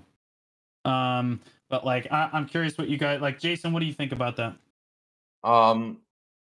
Okay. Quickly touching on the thing that you mentioned with like Nugget's gonna be fighting Conquer or something. If there's anti-snipe, they will. We've already had it. There was a 2v1 of like, I think it was Revive and Salute, or Necrotic and Salute or something against Conquer. And like, yeah, Conquer won the fort in the end and they had it for the majority, but they fought them and they lost the fort for like at least 2-3 minutes, right? So there was actually a fight happening, but this only happens with anti-snipe because then you only have 1 fort for 3 guilds, or like 2 forts for 4 guilds. So it creates a dynamic where you're forced to fight, but it needs every single attending guild to be a PvP guild willing to fight. Otherwise, there's too many forts. We've covered it before, but if there's not, then you already, like, you immediately fix the AFKing issue because people will come to you to fight because, well, if they want the bag, which everybody wants, they need to hit your fort. And if there's no other fort for them to take, if it's like, oh yeah, okay, we can't push them, we're just going to take the other fort, there is no other fort with anti-snipe, right? They have to come to fight. So I think that fixes it by itself. As a idea for how to make anti-snipe, Yambi Yam already mentioned it, with like the people being signed up at yes. I would increase it. I think like I personally would have said that 60 out of 75 people for tier 3 would need to be yesed up at 1959. Otherwise, your participation gets retracted. Otherwise, your guild is not signed up. Straight up. Like, if you don't have 60 people signed on yes at 1959, you get the snipe punishment, you can't place anymore, and your fort doesn't get placed in the first place. So it's on like ruined, right? You shouldn't be able to place on tier 3. Well, damn, bro. Like, I think that, like, honestly, if you have over like the previous cap, so like, I don't know, I feel like that might be a little too harsh on guilds. Yeah, like if you're over 50, then it would be okay. Because like, if you're not over 50, then yeah, you're obviously just kind of sniping, right? But like, you know, like what if a guild just like brings like 58 people to a 75? I think that's a fair amount of people. I'm being honest. Yeah, no, that's not I can live with it, right? Yeah, like even if they brought 40 people, you know what I mean? As long as they have over 20 yes up or 30 yes up, it might actually work, right? You're trying to avoid the people that only bring 10 people to a 75-man node war. That's what you're trying to avoid, right? I think that, like, overall, I think that's a good idea, though. Jason, do you have any other like proposed improvements for the war system here? Yeah, I want to do a +1 on the rotating nodes from Rambiam. We've asked for that for months. It was one of the initial requests, right? For the question mark fort idea that you had, I agree. However, I would say that all forts should be 40-minute plus. I don't think that a 10-minute fort is a good thing. Yeah, don't plus? Split. Yeah, 40. I think. I don't know, man. Like 25 minutes or something. It's not enough for 1v1 or something. It's not enough time. It doesn't work unless you are Conquer and the other guild is like the rank 5 or something. I swear, Conquer would probably not even be able to take a fort from us in 20 minutes. Okay. Yeah. Ham, go ahead. Oh, sorry, Ham unmuted there. Ham, did you have something to add to that? Yeah, like 30 plus, 30 to 40 plus. Like and the max cap shouldn't be an hour. It should be like an hour and a half, 2 hours. Like there should be nodes that you can get that are 2 hours. Like some of those like when you got a good fight going and then it just ends at like 20 minutes, 30 minutes, or even some of these fights when they end at an hour, it's so sad, man. It's so disheartening. I don't know. Yeah, even with the old, because like NAU didn't have it, right? But Asia and a lot of the other regions had 1 hour cap on Node Wars. There was a lot of fights when it wasn't one of those fights that just ended in 5 minutes with invuln CTGs the first 5 minutes of the node. It was like a grinder, like it would go to the hour and I don't know. It was just getting close, then it would just end, and it's like like an hour isn't enough. Some of those when it's a good fight. Man, an hour and a half, 2 hour banger. I might be alone with that one, but 2 hour bangers, nah, dude. Those are the best fights, man. They're the best. Okay. Does everyone like Zane? What do you think about it? Do you think that like, do you agree overall with this feedback, or is there something you would add? Well, I wanted to before we teared off a little bit. I wanted to get your thoughts on the alliance breaking thing. What do you think about Siege then? Most guilds aren't going to bring 100. That's the whole point of the 150. Yeah, to Siege. Yeah, I understand. Siege, I think, should still be 100-man cap. And I think that, honestly, the way that Siege used to work in the past for years before they changed the system was that you had 100 people in your guild or you had 100 people in your total alliance. And, like, a big part of your strength at Siege was how many of those 100 people can actually come to Siege. I think that, like, yeah, not everyone's going to be able to pull 100. But, like, I think that's a big part of a guild's strength is how many people can you pull to Siege. I think that that's important. And I think that it's totally okay to keep like 100-man cap on Siege. Now, I think there should be at least some PvP in the game that tries to get you to bring as many people as possible. I think that Siege should kind of stay as it is, in my opinion. What do you think? I like Siege the way it is. I don't really like the removal of the alliance system because I think I understand what you're saying with you make it so you can have more guilds or whatever. I don't think it's like a terrible idea. But maybe do like I don't know if you wanted to like lower the lines, maybe do like 125 or something. I think 100 people, all 100 people going to Siege. I think Cho Nation's probably the only guild that could probably ever do that. I don't think a lot of guilds are doing that ever. Oh yeah, but like I think again that's the point is that like if one guild can only pull 70 and the other guild can pull 100, don't you think that like that should be like part of a guild's overall strength is the activity level of your guild? I think that one guild should be rewarded because their members are more active. It's just kind of how it is. And you can also, yeah, there's mercs too. If they wanted to do that. Ham, how do you feel about the alliance system?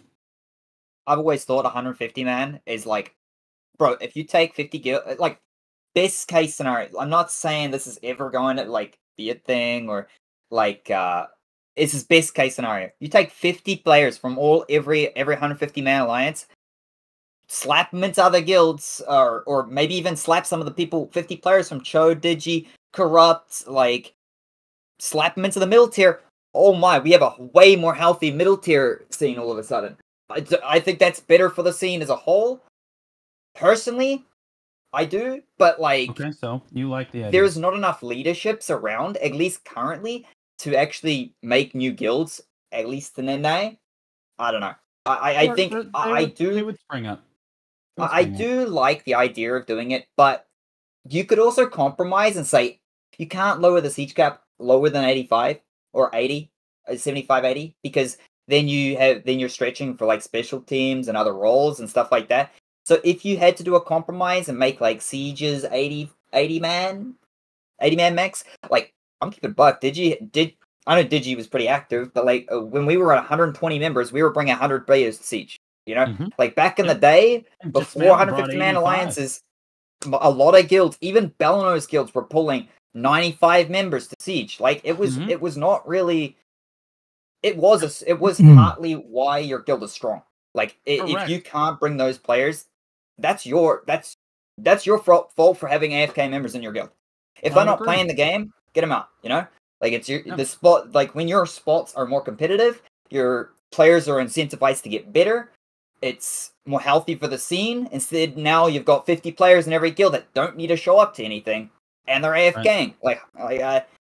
But don't you think the player base as a whole?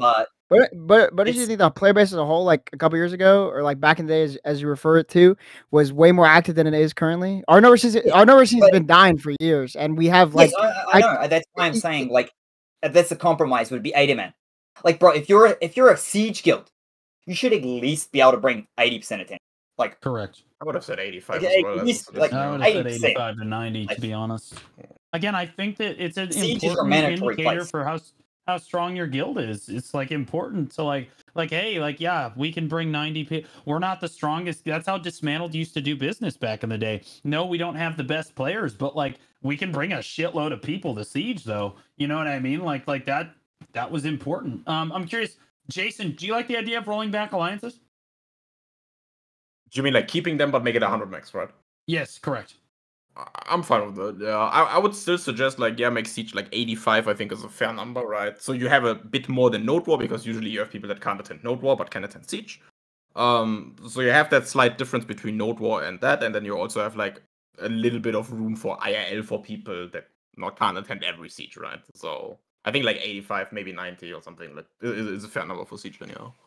Okay. I'm curious. What is Kandaya? What do you feel about or what are people saying about potentially moving the alliance system back? I mean, for alliances, I don't know. Like making alliances for 150 is giving flexibility to the guilds or alliances, whatever you call it. It's because if you just put that 100 limit, in that 100 limit, people will not be able to join the siege or something. And then it will just reduce the participant numbers for siege. For example, 20 people may not be able to go there. They maybe have in real life things. It's a problem. And it will just add huge pressure on the guilds, on the guild management. So 100 is, if they reduce the maximum participants of siege to 80, then 100 is okay. But if they just keep the 100 participants on siege as the max, then 120 or 150 alliances should be kept like that. That's what I'm thinking. I'll be honest. I think that 100-man cap alliances and 100-man cap guilds actually means less work for leadership course. As someone that had to lead a 100-man guild and then also had to lead a 150-man alliances, the 150-man alliance is way more fucking work than the 100-man guild.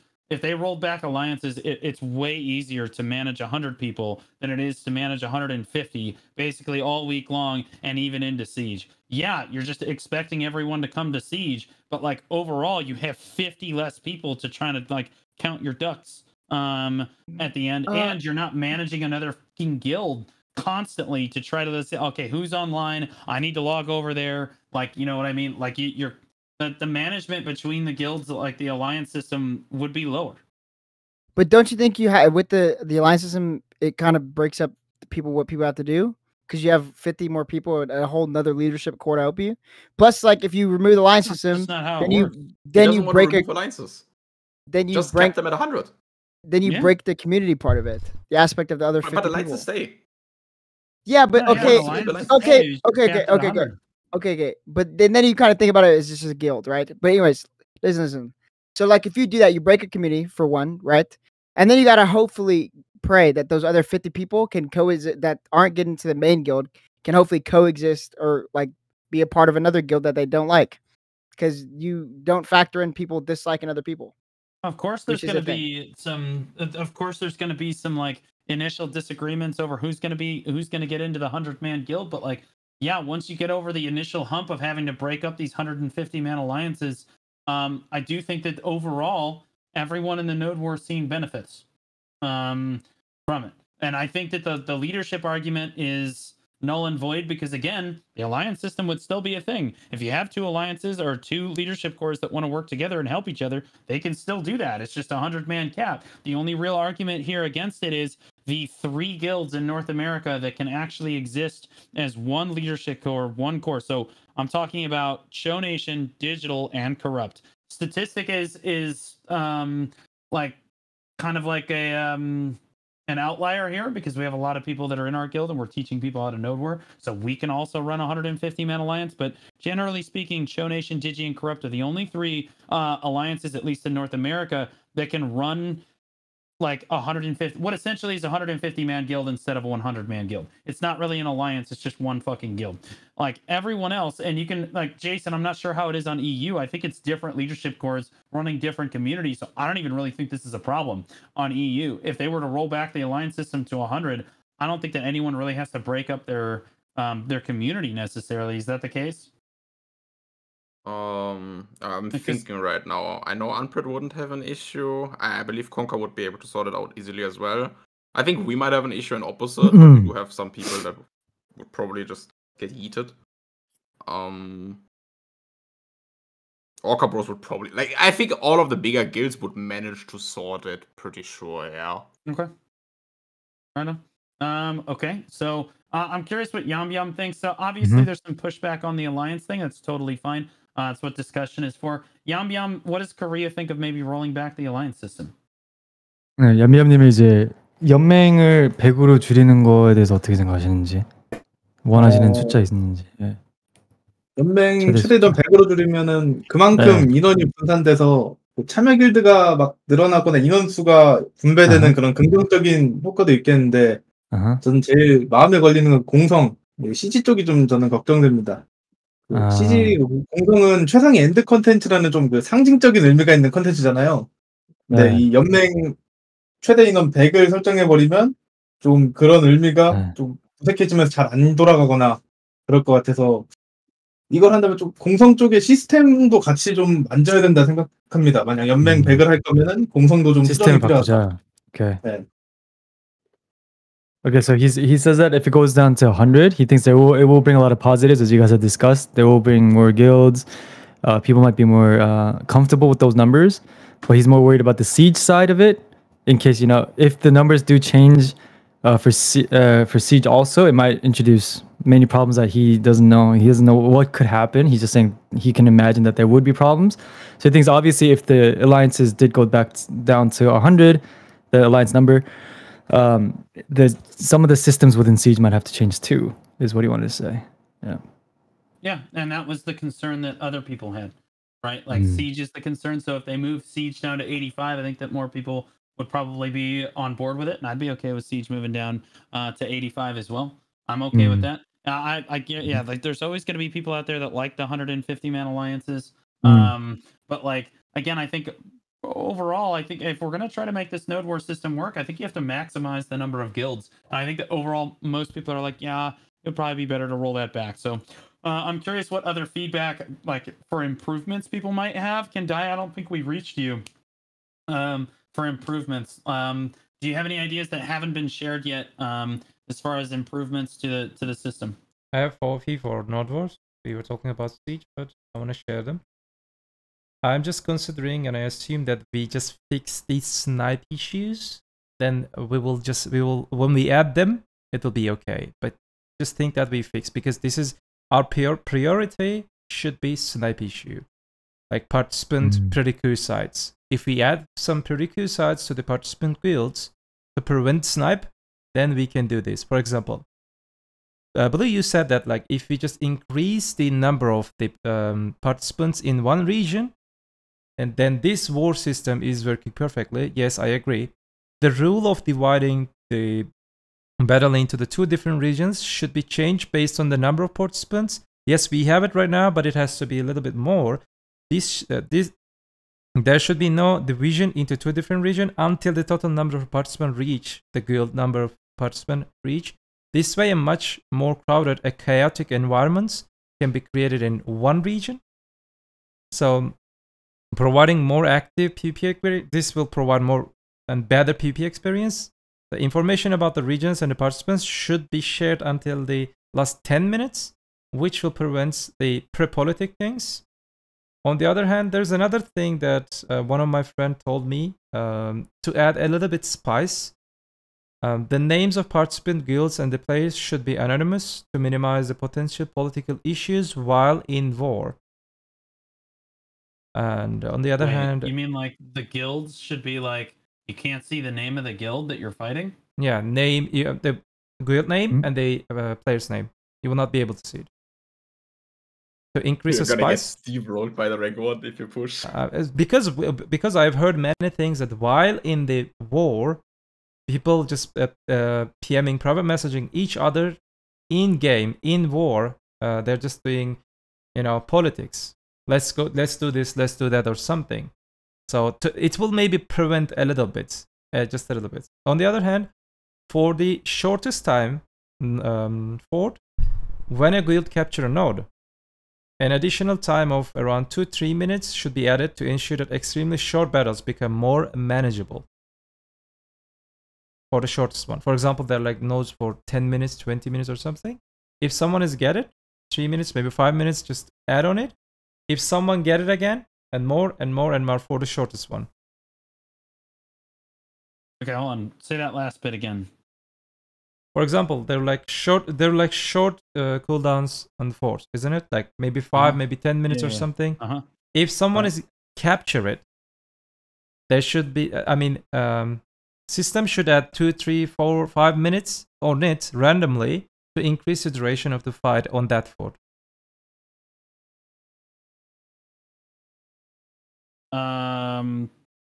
So I'm just misunderstanding. So like they should just add time to a fort like randomly if it's like a low timer fort. If it gets captured.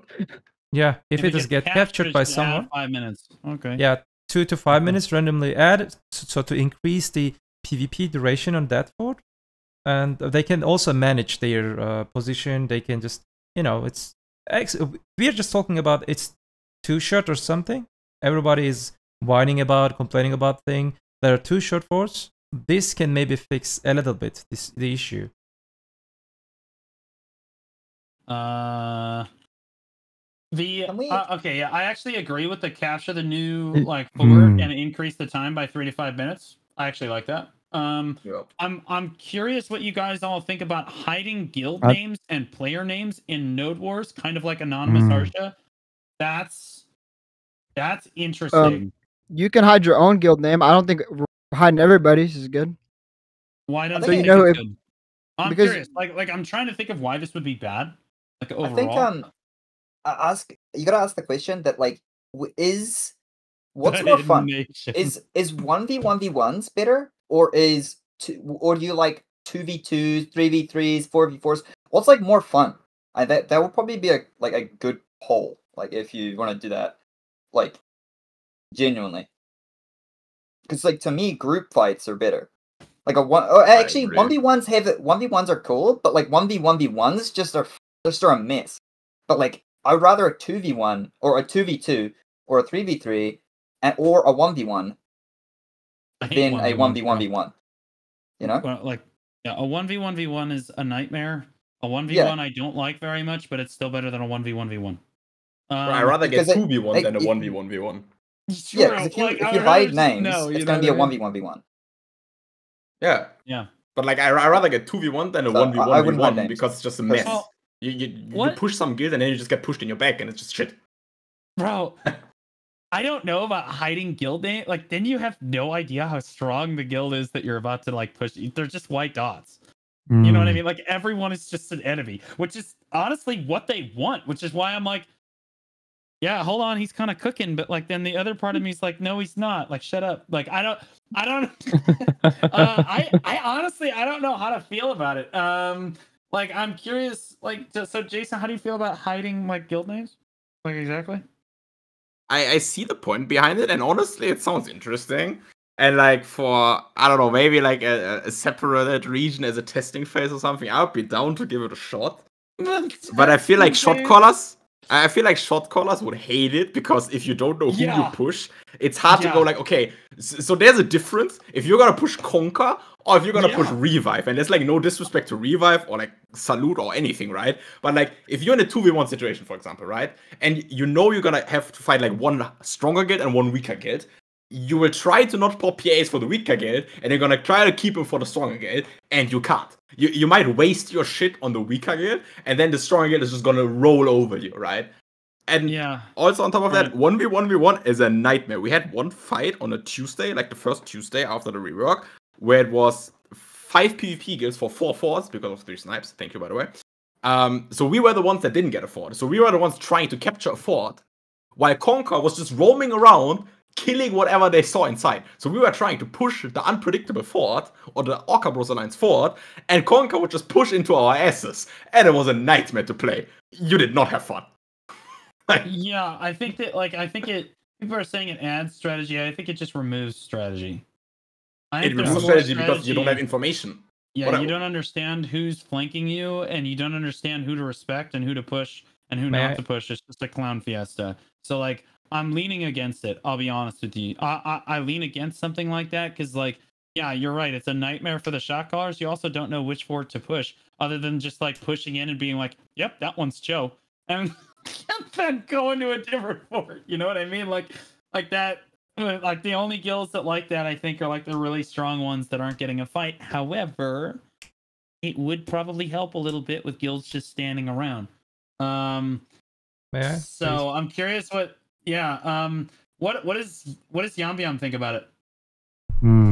Like, basically making it like anonymous Arsha, so you don't know what guild is what and how, like what names are. 오케이, 얌얌님 오케이. 그거 뺄게요.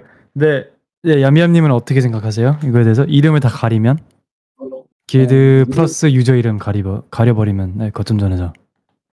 일단 가리는 목적이 어뷰징 방지라면은 큰 소용은 없을 것 같고, 좀 약간 상대가 누군지 몰라서 그 약한 길드가 강길드를 피하는, 아니면 강길드가 약한 길드만 저격하는 그런 상황은 없어질 것 같아서 재미는 있을 것 같은데 전 굳이라는 느낌이 좀 강하네요. 저는 굳이. Okay, so he's saying that if it was like in order to like prevent politics and abusing, he thinks that wouldn't be very effective because people just come in contact through like third-party software like Discord, whatnot. But that if he's ignoring that side of it, he thinks it could be fun. It's interesting. It's, he's interested in it. He thinks, like a weaker guild going against the stronger guild without knowing what the guild is, that could be funny or fun and entertaining. But he thinks like not really necessary. He's kind of like, do we really need that? Okay. That's what his final opinion was like. Do we need that? Okay. Yeah. May I please? Yeah, no, yeah, go ahead. When I just say this, I'm just trying to we will not see the actual names of guilds and actual names of the members of the guild. For example, I will just join there. I will see my own guild's name, but whenever I just started to see the other guys, I will, for example, PA can just give random names to the guilds, and they can just change their members' name to the anonymous members. They can just colorize the guild name, for example, Haydel, Calpheon, or something like that. Like an ABC system. Yeah, Team ABC or something, but not Team ABC, because Team A, Team B is just making some kind of problem. But if PA can do that, maybe they can just name some streamer's name, Blue Squadron Guild, for example. Just funny things, but the idea behind this, the politics, while you're just fighting against someone, they just PM you, private message, hey, stop fight me, let's go fight against this one, and blah blah blah. So I don't know. But that can still happen then, no? Yeah. Like, As for- like, let's say you name it Heidel, Calphion, and Valencia, right? Heidel can still message Calphion and go like, let's fuck over Valencia. No, Yeah, but I but think it he don't- means no. I think what he means is, but it'll be you still don't know what guild is Heidel and what guild is Valencia.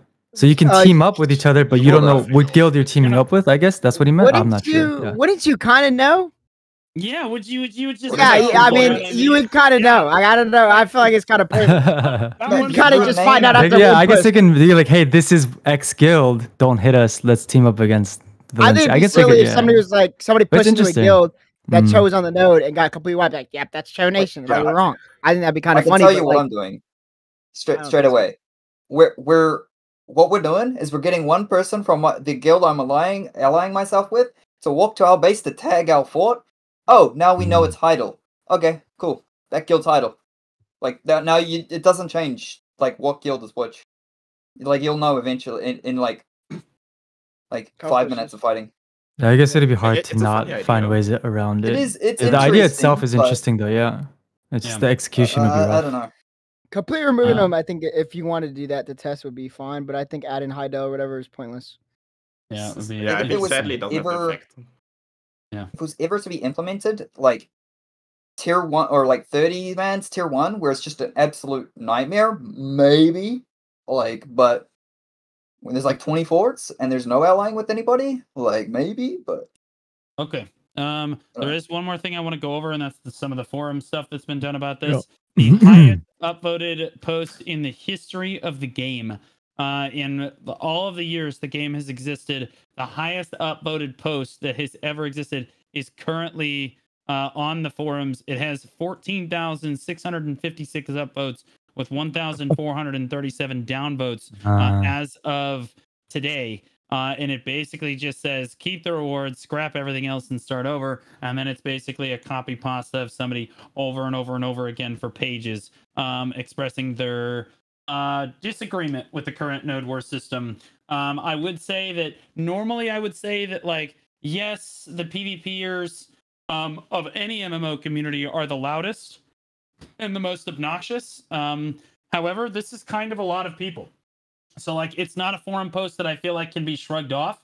I do feel like that, like, changes need to be added, and they need to be added quickly. And it's not just this. I'm gonna say this directly, like, stop giving us like one patch where you're like, okay, we've shown them that we're gonna give feedback, and then not doing anything for like fucking 8 months. Okay, we want to see consistent feedback on this, and we want to see it changed. Like, we want to see consistent changes on the global apps basically every single week. We want to try to make sure that you're listening to us, because if you're not, people are going to start quitting the game. What Or happened people to are gonna the start What happened to boycotting the game. people that were working on War of the Roses? Because I feel like War of the yeah. Roses, we were getting like so many Gone. updates so The patches was fast, so good. over and over and over. Yeah, but they were fixing War of the Roses every week. Yeah. They're Yeah. doing so good. The What War of the happened to Roses that, man? patches were the best. Yeah, What happened to happened? War of the Every Roses? guild league agreed on EU that the way they approached War of the Roses, not the actual system, right? Like, people maybe didn't like that, right? But the way they approached the changes, patches every 2 weeks for War of the Roses, was the best approach PA ever had in the history of the game to changing a system. And I think It was every so good. EU guild lead agreed on that. Bro, It was- War of the Roses was fucking amazing. I loved that game mode. They even did good and- with G League constant they- updates. I think the dev Yeah. team's gone. like what vacation. what happened, bro? Like, I don't know. where's the War of the Roses at? Like I it's just very strange. There is another forum post that I wanted to talk about. Choice. Everybody knows who Choice is. Hopefully, he doesn't need an introduction. Possibly the developers who have no idea what goes on in North America don't know who Choice is. Like they don't know who they don't know who fucking anybody is. But like, Choice is one of our biggest content creators in the entire category and has been for an extremely long time.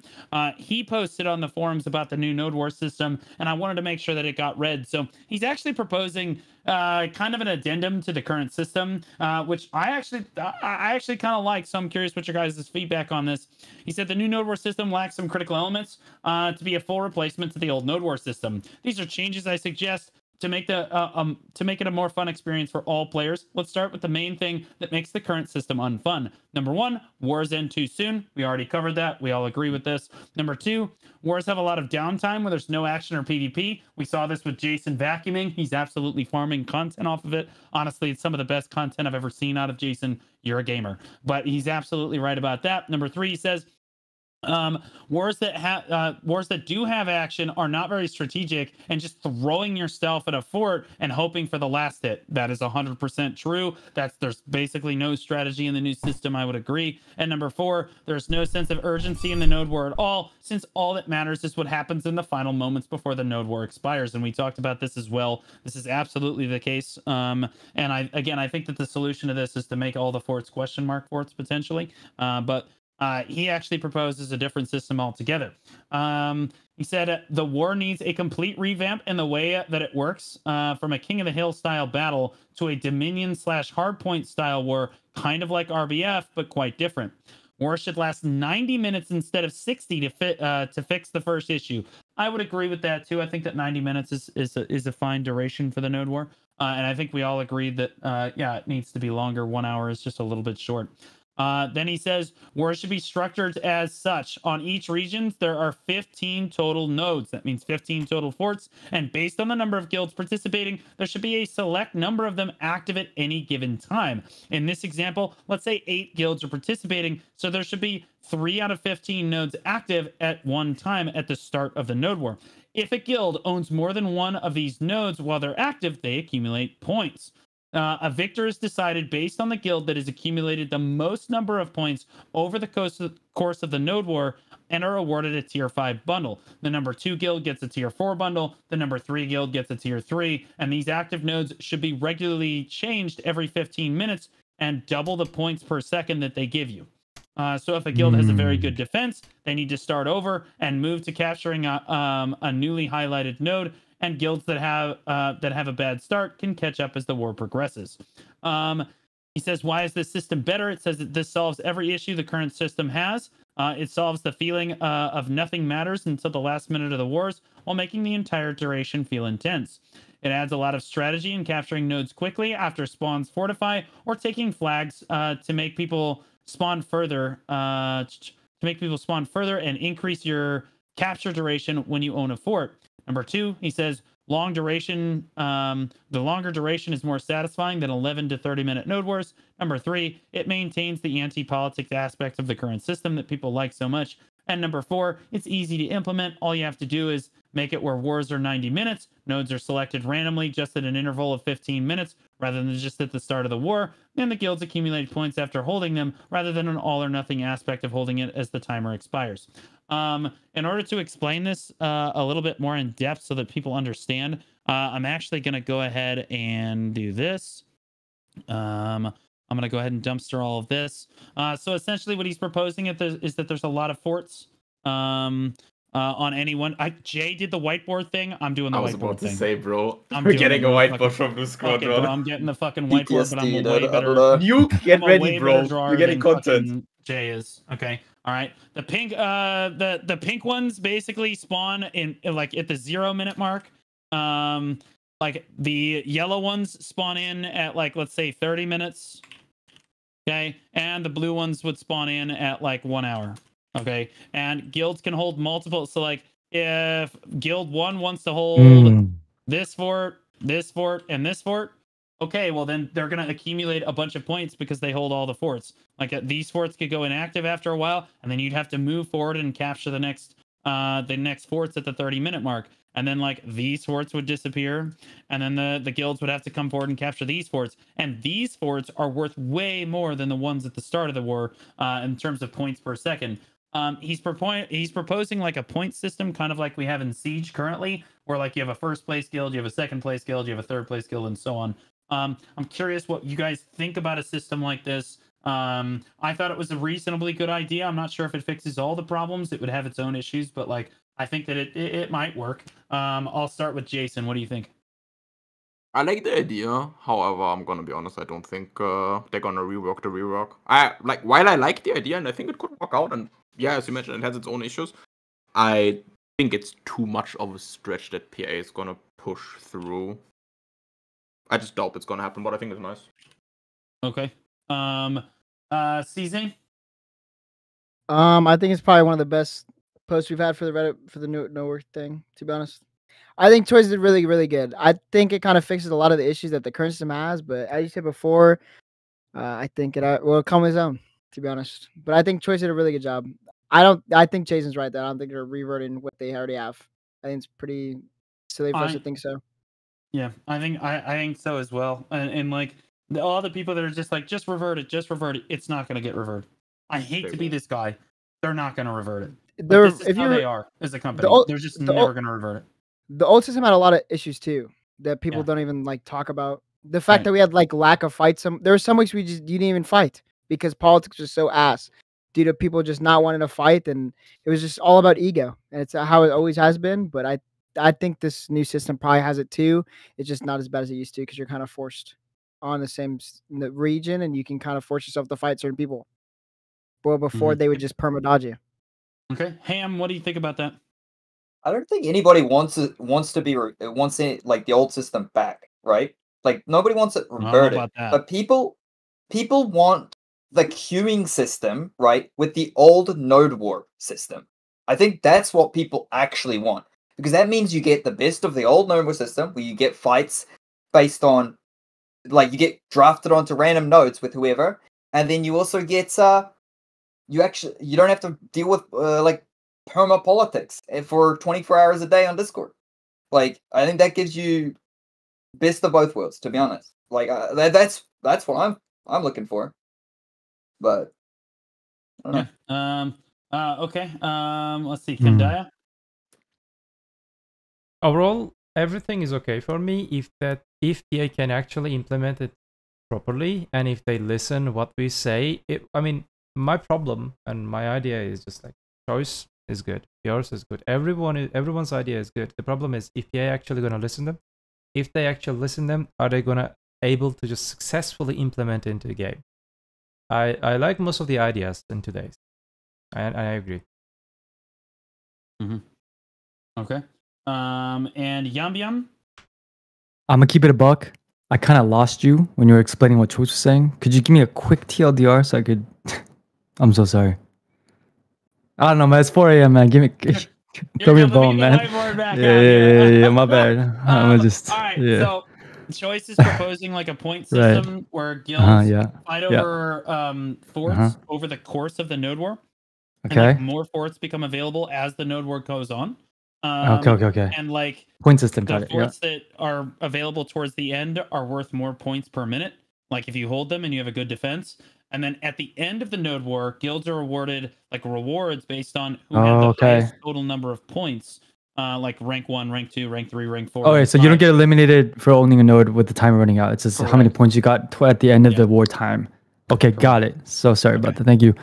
얌얌님, 그 새로 제시된 시스템은요, 그 초이스라는 또 되게 인기 많은 스트리머인데 그 친구가 글 쓴 건데 이제 거기서 거점을 포인트 시스템으로 바꿔버리면 이제 거점마다 뭐 1점, 2점, 3점 뭐 이렇게 다양하게 두고 어떤 거점을 먹어놓고 그걸 지키면은 시간이 끝날 때 그 포인트에 따라서 1, 2, 3등 막 이런 식으로 하는 거 어떻게 생각하시는지? 거점 하나 먹고 시간 끝나면 탈락이 아니라 빠지는 게 아니라 거점전은 계속 진행되고 계속 싸우고 시간 끝났을 때 가장 많은 점수를 횟수해놓은 길드가 이기는 걸로 뭐 1등, 2등 뭐 이런 식으로. 오, 되게 들었을 땐 괜찮은 것 같은데요. 네. 이게 약간 아쉬움도 좀 해결할 수 있을 것 같아요. 이제 센 길드는 아무도 우리한테 안 오니까 그냥 금방 벌 서다가 가만히 서 있다 끝나는 경우가 좀 허다한데 센 길드 입장에서는 되게 좋은 방식 같은데요. Especially. 오케이. 더 있으세요? 네, 거기서 끝. 그거 말고는 딱히 좋아요. 생각하는 나도 좋은 시스템 같아요. 이 외국 친구들 말이 많아가지고. He says he likes it. He thinks it would be more fun. It'll be more rewarding, and it seems to eliminate a lot of problems, especially for the stronger PvP guilds. So yeah, he thinks the point system is very fascinating, and he thinks it'll make it really entertaining and fun. Kept his opinion very brief. Okay. Yeah, he likes it. Yeah, he likes the idea. All right, but because Choice has proposed it, of course, the developers are not going to listen, and that's tragic. The last time Choice proposed a forum post for RVF, it got completely ignored. It was like the highest upvoted forum post we'd ever seen, and they never even addressed it. They didn't even look at it. It wasn't even like they didn't even just say no. They just didn't say anything and just moved on. which is By the kind way, of crappy. But I, wait, what'd you say, Jason? I would have two more things for the improvement list. You cut me off Go ahead. earlier a Yeah, little let me bit. hear it. So one thing that I think you didn't wrote down yet, but we mentioned earlier, is don't split the region up, at least for tier 3, unless it's 9 guilds or more, maybe. Like, I think 9 is fine, right? Like, you can easily fit 8 guilds on the tier 3 node before you need to split them up. It's way too early currently. I think 9 is a fine number, because then you have 5 and 4. You could argue 11 or something, but I think 9 is at least an improvement already, right? And another idea, I don't know, like maybe some other ideas on it. I would say you could lower the member cap for the Balenos Siege, because right now, so that tier 1 and tier 2 guilds have a place to go. Because right now, if you're tier 1 and tier 2 guild, where do you siege, bro? You bring like 40, 55-ish people. Where do you siege, bro? Balenos last week was dead, at least on Europe. I don't know how it is for NA, but it was like 2 guilds fighting. We got 12 guilds fighting. Oh, you mean Balanos for Siege? Oh, yeah, but the Balenos Siege, because where do you go? If 100-man guild places there, where do tier 1 and tier 2 guilds go if 100-man guild places on Balenos, bro? They're getting farmed. Well, Balanos needs to be changed to Serendia. I'm going to keep it 100% buck.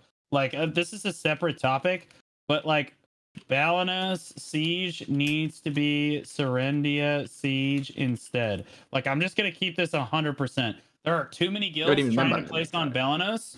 And Balanos can only fit 7 forts at maximum, at absolute maximum, because there are so many safe zones, and there are so many guilds, you just can't force it. Even if you like place the forts perfectly min distance to each other, you can still only fit 7 forts. It's extremely frustrating. So like Balanos Siege needs to be moved to Serendia Siege instead, so that more guilds can actually participate. Number 1. Number 2, Balanos Siege on North America is like kind of a super cringe fest. You have like 1 or 2 guilds basically trying to exclude basically all of the other guilds from it. They just try to get together like their script, and they just try to like basically keep everyone else from doing anything, so that they can rotate the region back and forth and they get their way. It's that like they think they're Emperor Palpatine, but that's just the way that it is. It's always been this way for Balanos Siege. They're dog shit guilds, but like they can't help themselves when it comes to politics. They have to try to circle jerk. But that's why people like the new Node War system, is they can't also be written out for that. So like Balanos Siege is always going to be that way. I think like, everybody agrees, but there was a post about it and it just didn't. Like, I'm pretty sure Vicious made the post actually, and it did get like decent amount of upvotes, and they just didn't say anything. I think one of the CMs basically keeping it at I think one of the CMs did respond to it, and they didn't even do anything. So I have no idea. I think it was around the time we were talking about place right now to siege. Like, genuinely. Yes. Where do you go with 30 members for siege? You can't. If there's 100-man guild, you're just getting extended, right? So I think making like Balenos Siege 50-member cap, which is the current tier 2 Node War cap, I think then tier 1 and tier 2 both have a place to siege on Balenos, which is supposedly Balenos anyways, right? It's supposed to be the entry-level siege guild, so I think it should cater solely towards tier 1, tier 2. And no tier 3 guild should place on Balenos Siege. Because why? It's not their region, bro. There's 3 other regions for them. They still do, though. They punch down. Yeah, but that's what I mean, right? They only go to Balenos because if they want to farm, like, shitters compared to them, right? And, like, no tier 3 guild should place on Balenos. Yeah. They shouldn't be able to. Do you think... that's basically how it is nowadays. Like, the 680 cap and down, try to go to Balenos, because that's the only fight there is. If you try to go to Medaya, getting farmed by Cho Nation. Try to go to Medaya, getting farmed by Corrupt. Try to go to Medaya, getting farmed by Digital. So like the only region that people can safely go to where like the major siege guilds are not going to really drop on is Balanos. That's basically how it is. And we get zerged out on Balanos. Pretty easily. So Yam wanted to update real quick about the point system that was Choice's idea. Okay. So sorry. Yeah, he says that he's looking at like his chat too, I think. So he just added nothing. So from the Korean server perspective, okay, if you asked would that really work in the Korean servers, he thinks it probably wouldn't work, even though he thinks it's a good system. He thinks he doesn't know about the other countries, but in Korea, it just wouldn't work. I think he's talking about because of the lack of guilds, maybe. Yeah, because so he says, yeah, and he thinks that Jay won't listen to that opinion. He added that line. He says Jay probably won't listen to that kind of opinion. That's what he just wrote. And then the last line is, oh, he says this is all with the assumption that if Jay was making changes based on Korean servers. Yeah. Yeah, that's. I mean, that's. He thinks that's he what wouldn't they change are it to point making system. Changes Yeah. based on the Korean servers, and basically, like that's. It's always been this way. They listen to Korea before they listen to everybody else. Someone in his chat says Korea says sorry. We appreciate it. We appreciate it. Thank you for your sympathy. We appreciate that. There is another system that I would like to talk about. We're going to move on from the node war changes to potentially the much larger issue at hand, which is the damage reduction and evasion changes that are currently proposed on the global labs. Extremely controversial. If you have not seen these changes, I have a video about it. So does a lot of content creators, but like, yeah, basically the global labs this week gave us the details of what the damage reduction evasion changes are I'm curious what your guys' initial thoughts are on them. Jason, overall, what do you think about the global labs patch? What was EU's reception to the global lab patch? You're gonna hate me, but can I do a last final statement for the node war stuff still before? I hate you, but you can do that. Yeah, go ahead. Okay, I just wanted to like maybe translate it for the Korean people because I'm not sure if it got through. The leaderships of all big node war siege guilds in Europe are about to quit in the next 3 to 4 weeks at maximum if PA doesn't at least acknowledge the issues.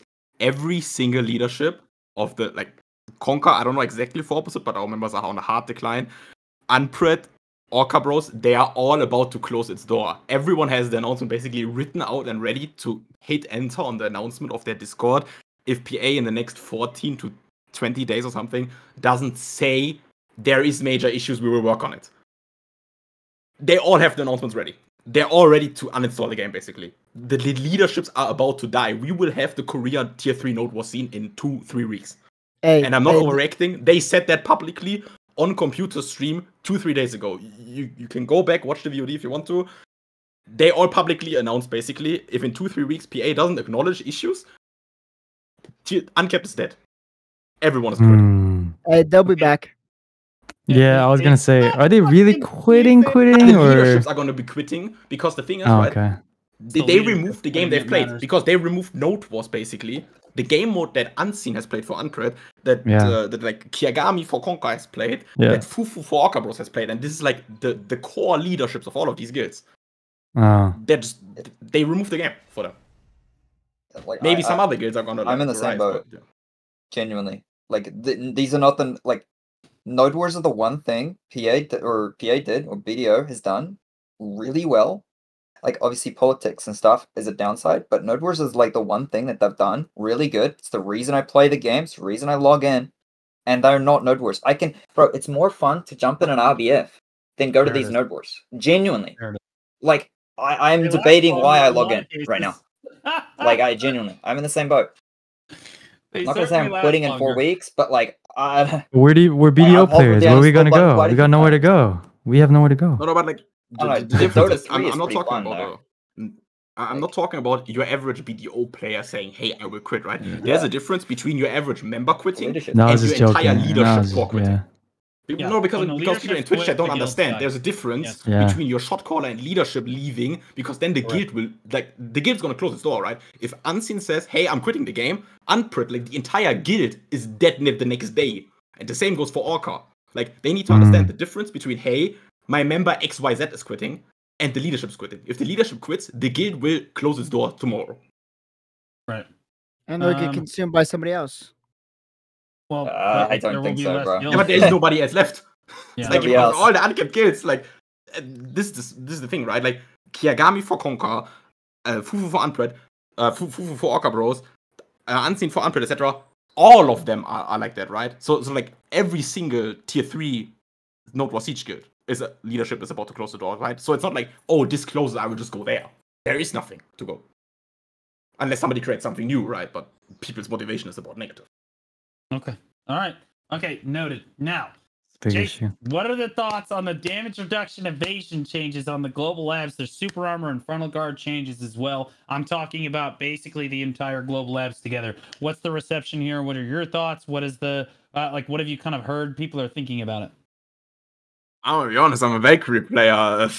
I have to say, for me personally, it's a massive W, bro. My Yeah, class, it's my like class is a yes, walking it is, god man, on like- Planet BDO, bro. More My DR? class is about to be a walking god. More DR? That Yes, shit, man. Macri players are up big, bro. Damn. We're already getting hated. We're already getting hated for being broken, and now they buffed us even more. Let's go. W, bro. You can just see the smile. You can hear the smile right now.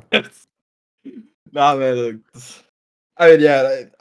I like that enough Dracania and Wusa, I'll be honest. I think Wusa and Awakening Dracania were a bit obnoxious the past weeks, right? So I like that enough them. Valk is for sure But- more broken than those classes. Just harder to buffed play. even further, bro, if I'm being honest. That's- Okay, so like, It's what wide. have you heard other people saying about it? Like overall, I mean, the mixed thing is, review, I would assume. the majority of people doesn't dare to judge too much because they can't test shit on global lab, right? So we will have to see how it actually pans out once live hits. But reading the notes, like, yeah, it's gonna shift. Like, some classes are gonna be worse than before, some classes are gonna be better and shit, right? But it's just gonna be like other classes being meta and shit, right? Like, probably a bit more main bally is what I heard, right? So like, Vike is gonna be up big and shit, obviously, right? But I don't know. I think that most of NA reverberates that sentiment. We're all just waiting. You can't test anything on the global labs. It's not possible. The damage is not the same at all. Nothing is the same. Nothing works how it should on the global labs, and that's why our current system is basically untestable. You can look at the numbers, but that's it. Yeah, right. C-Zane, what are your thoughts on it? From front face, I like the idea. I'm very worried that the R's gonna be really strong. I think a lot of people are overreacting about it in large scale because in large scale you don't really see a ton of like Giga DR stack players. But I think a lot of people are gonna be overly tanky, and I mean the meta currently is one shot meta, so maybe it'll be better. We can hope. I don't think I don't know. I feel like Archer's still gonna be strong. So I still think Archer's gonna be strong. So I don't know. I think the build I think builds will be different. I think builds will also be more linear, which kind of sucks, but yeah, I don't know. Yeah, I think that a lot of people complain about the one-shot meta, but again, you got to be careful what you wish for, man. If you don't have a one-shot meta, what you end up with is a striker that's completely unkillable, or a Valkyrie who you just can't kill, and it just doesn't feel fun because he's just plowing through everybody. Ham, you do a lot of PvP, mainly large scale. Ham, what are your thoughts on like the DR evasion changes? Oh, there's two sides of two sides of the coins. The coin, right? Yeah. One side, there's gonna be like the classes that are already strong are strong. Like a lot of the classes, like you look at the meta classes, they're all strong because they have some sort of sustain, or they scale with DP, or they have range, right? The classes that are not meta, or they're just gonna get stronger, and then the classes that are weak, bro, you got some classes that can barely kill people right now with full glass builds. Like, dude, it's gonna be worse. Like these classes, some classes, it's gonna be worse. I think these changes. I like change. I want change. I've had the same meta for years, bro. We're about to have 8 years of Suckzerker. I understand, but like, I'm down for change, but we need a balance patch before this goes live. Like, there is so many classes that are completely unplayable if this shit goes live, just because they can barely kill now, or they can't kill now, and after this change, they are not killing anything. And then they got like Drag, it's still gonna be a one combo, CC reset, I don't know. Suckzerk, man, that thing's gonna be an unkillable. Like, and like some other, like there's other classes too. Like, I just, genuinely, I'm concerned if there's no, I like some of the proposed changes, just I'm genuinely concerned if there's no balance patch. Like, I'm expecting a balance patch from, like this week. Like, otherwise this patch makes 0 sense. But we'll see. Also, assassins, like any assassin class, completely fucked with this patch. So, as I said, I expect a balance patch, but we'll see. Yeah, okay, so assassin classes are down tremendous. I think that's definitely a reverberated across the board. Why does everybody think DR is going to be so much better than evasion? I mean, you see the evasion gloves and boots getting, or at least the gloves got like the accuracy on it as well. You saw a lot of classes get evasion buffs. Is it just because like because of the way they're reworking evasion? it's just going to be unplayable because you're going to get hit by 10% of everything no matter what? Is that the reason? Nah, it's because like some classes went from like 15% buffs or 12% buffs down to like, for example, Lan. It went from 12% to 3%, and Lan was barely playable with evasion then. Now it's definitely not. But like, I'm not gonna go and say that exact thing until I see it on live. Like, I want to see, like, because they're completely changing the way evasion works and how things interact in the game. It's really hard to make a solid judgment on what that is until you actually get to play it. You do it in different circumstances on live. You actually see what it's like in Node Wars, see like what it's like in AOS and whatnot, and Guild League and stuff. Like, really, it's hard to make a certified or like a straight judgment if evasion is dead or things like I don't know. It's hard to say. I mean, on top of that, to quickly add in why people say evasion is kind of fucked, right? You have the 10% base hit rate. You have 10% of damage getting applied even if you don't hit, so that's another 10%. Like 10% if you from the 90% of misses, you still get 10% damage translated, right? On top of that, you have like some class have 25% base hit rate. I don't know if it's on top of the 10% already, but like, so you have 25% there. Valkyrie gives you another 15%, so those 25% base hit rate classes are gonna have 40% base hit rate, plus then as like the 10% that you get from the game, plus 10% of the damage getting applied. So like, even if you run like negative accuracy, you still almost get to like a 50% hit rate from straight up having zero accuracy equipped, right? From the pure numbers of like this base, this base, this base, this base with like buffs and shit, right? Like, you end up having 50% hit rate with having not even Vipers equipped. The whole point of evasion was to evade, right? And you're not really doing that. You're just taking damage anyways. Because like if you didn't evade, then you just took the full front damage and you pretty much got deleted. But now you do. So that's why I think a lot of people, like from front face reading it, that's why a lot of people think evasion's dying, because you're just taking overall just more damage than you used to. We don't know how like crazy it's gonna be, but it'll definitely feel a lot different. And I do think DR will be stronger. Can I just play advocate there? Like, how I'm looking at it is even if you're an evasion player, because like dude, hybrid builds seem nuts. By the way, I've seen some things, and hybrid seems really good. But anyway, But I'm thinking even if you don't evade, you still have like 500, 600 DR. So you're going around with, so like, does it even matter if you don't evade? I don't know. It's weird, man. I want to see it on live before like making any big judgments about it. But like, I can definitely see both sides of the argument with that one. Kandaya, I know that you have to be very opinionated on it. What do you think of him? What do you think of the changes? So I'll try to explain like this. You know, sometimes you see that something coming through you, but it's been far away. It's far away, and you cannot see the exact shape of it. But you know that there's something coming big. Okay. This patch is exactly like that. First, we need to get it in our official servers to test it. But from the data that they shared, I can clearly say that evasion is not dead. I'm seeing that people whining about evasion is dead. No, evasion is not dead. Now they're reworking the evasion.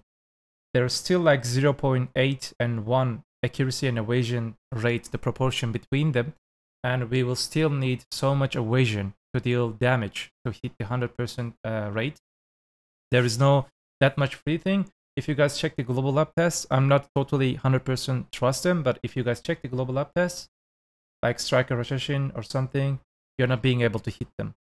Because there are other things that prevents to deal damage to them. For example, DR. Evasion is specific stats in this game that helps only evasion-based classes. DR is a global stats that helps to every person in the game. So they will give to you 80 to 90 DR.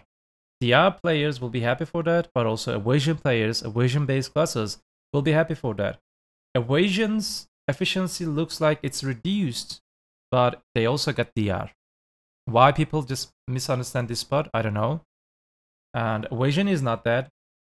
DR is getting buffed, but also evasion is getting buffed. If whenever we see the patch, if they won't change the datas, what they shared, that's big for evasion. You guys will see, because, and on the other hand, I don't. This is a little bit toxic, but I don't know why they buffed Succession Berserker, Awaken Striker, Awaken Mystic that much. if PA listen this, revert them, please. So overall, Mystic is dead. yeah, I mean, overall, I also consider about the sustain problem of the class. All classes that can sustain better compared to the other ones, they will be, they will have so much opportunity to stay alive. If you cannot one-shot them, Valkyrie is one of them. In Valkyrie, you have Purification, you have your Shift E self-heal, you have your Robomb. There are so many sustains. If you cannot kill, even now in this patch, we call it one-shot patch, isn't it? In this one-shot patch, we are not being able to kill Valkyries in most of time.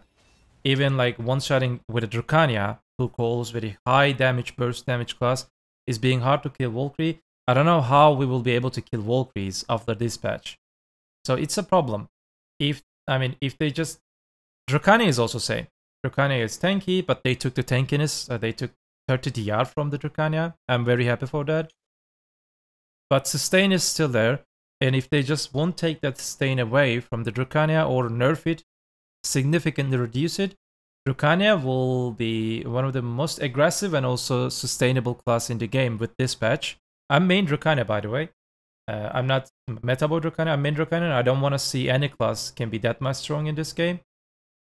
Succession Berserker was already like big pain in the ass as a problem class, and they buffed the class. I don't know why they buffed the class. I think KR people doesn't like the Berserker. It's because it is ugly. And Strikers also, they don't like Striker. You cannot find people play Striker or Mystic in KR. They do not like it.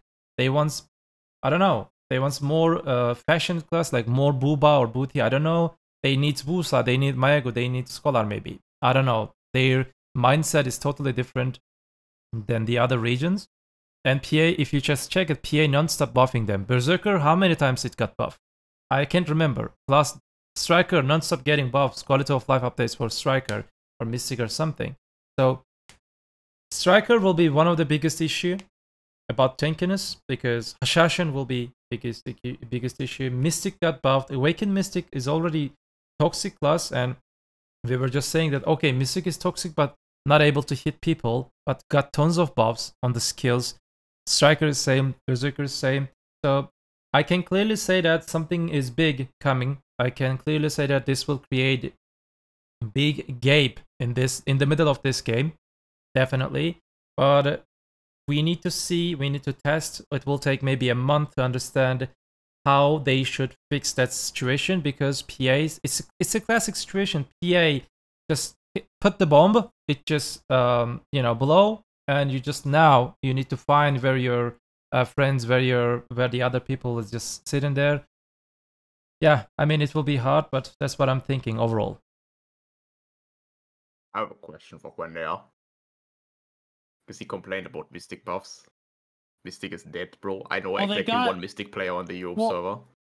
Yeah, and they griefed their entire server in like the EU versus Russia siege. I saw him. Yeah, like the one guy. Okay, wait. The person that you shouted out for griefing was the shot caller, bro. Like, that's... Well, yeah. Then he's even more griefing. That guy's full Diablo. He's calling for them. Shot caller plays Mystic. What an idiot, bro! You're supposed to set the example, not be the problem. Okay. Anyway, I don't Awakening know. Mystic got a 0.4% damage buff on one of its skills, so it's too strong. Revert it.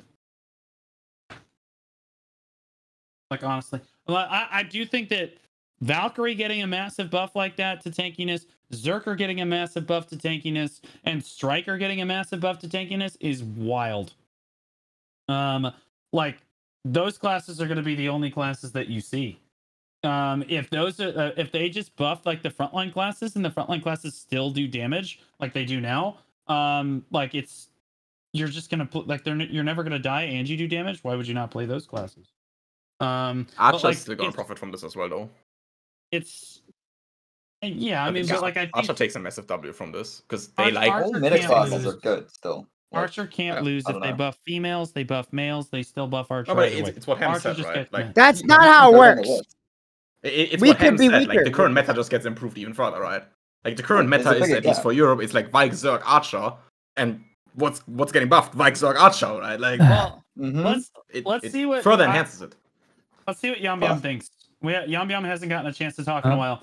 What is Yum Yum and KR? Think of like the global lab patch where all of the damage reduction and evasion and the super armor and the frontal guard nerf or buff, whatever. Oh. So he already sent me what he wanted to say in DMs, and I translated. It says he says, for an example, he started with an example. If the standard just came through, he personally has like an example. It's like the 289 AP balance build. Hold on.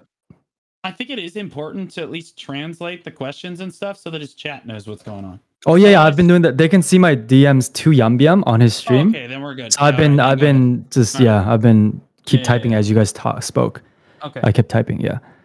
So Yum said like, for example, he has a 289 AP, like I'm assuming it's a DP based balance build where he says the whole point is it takes 2 combos to kill him and 1 combo for the other person who is AP heavy to die.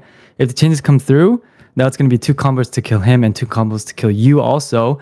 So the balance setting, like certain builds become very irrelevant, is what his point was. I'm kind of assuming, not TLDR, that's what he meant, because it was a little bit vague.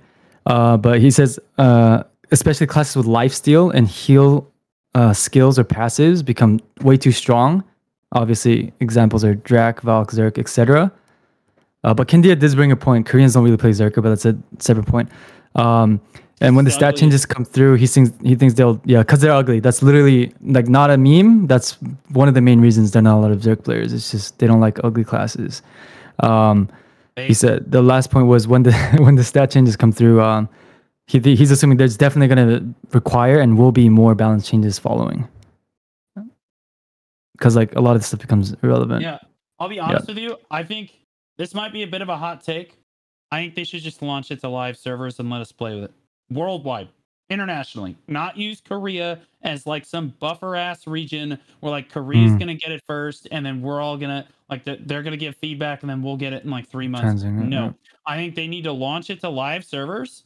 Let us bitch about it and then give feedback. No one can give feedback as it stands on the global labs. We don't know. We have no idea. And I think that the only reason that like this system might work or like it's going to work is if they just launch it, they give it to everybody, let us all test it, let us give them their feedback, and then like they just keep updating it over time. If they only give it to KR, only KR gives feedback, and they might miss something, or whatever. Like it's also unfair to KR to use them as the guinea pigs when all of us we would all like to know what is going on. I shouldn't have to sit in Hugh Hotbar's stream and have him talk to me like a 2-year-old.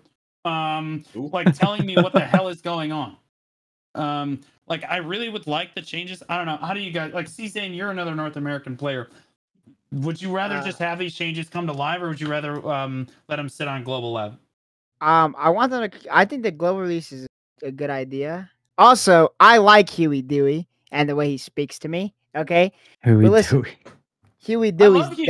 That motherfucker's the goat. Every time he's like, oh, many L10. We're like, oh, so many L10. I've never seen a player get more excited about literally everything in the game. I love that guy. It's fair, but like we would like to test with the other 5, like the other children in the playpen. You know what I mean? Yeah. I think a global release is a good idea, but I don't think they should give it to us next week. I think we should push it a little bit to have more people test it. I don't know. I feel like I'm kind of scared of it. I'm a little scared.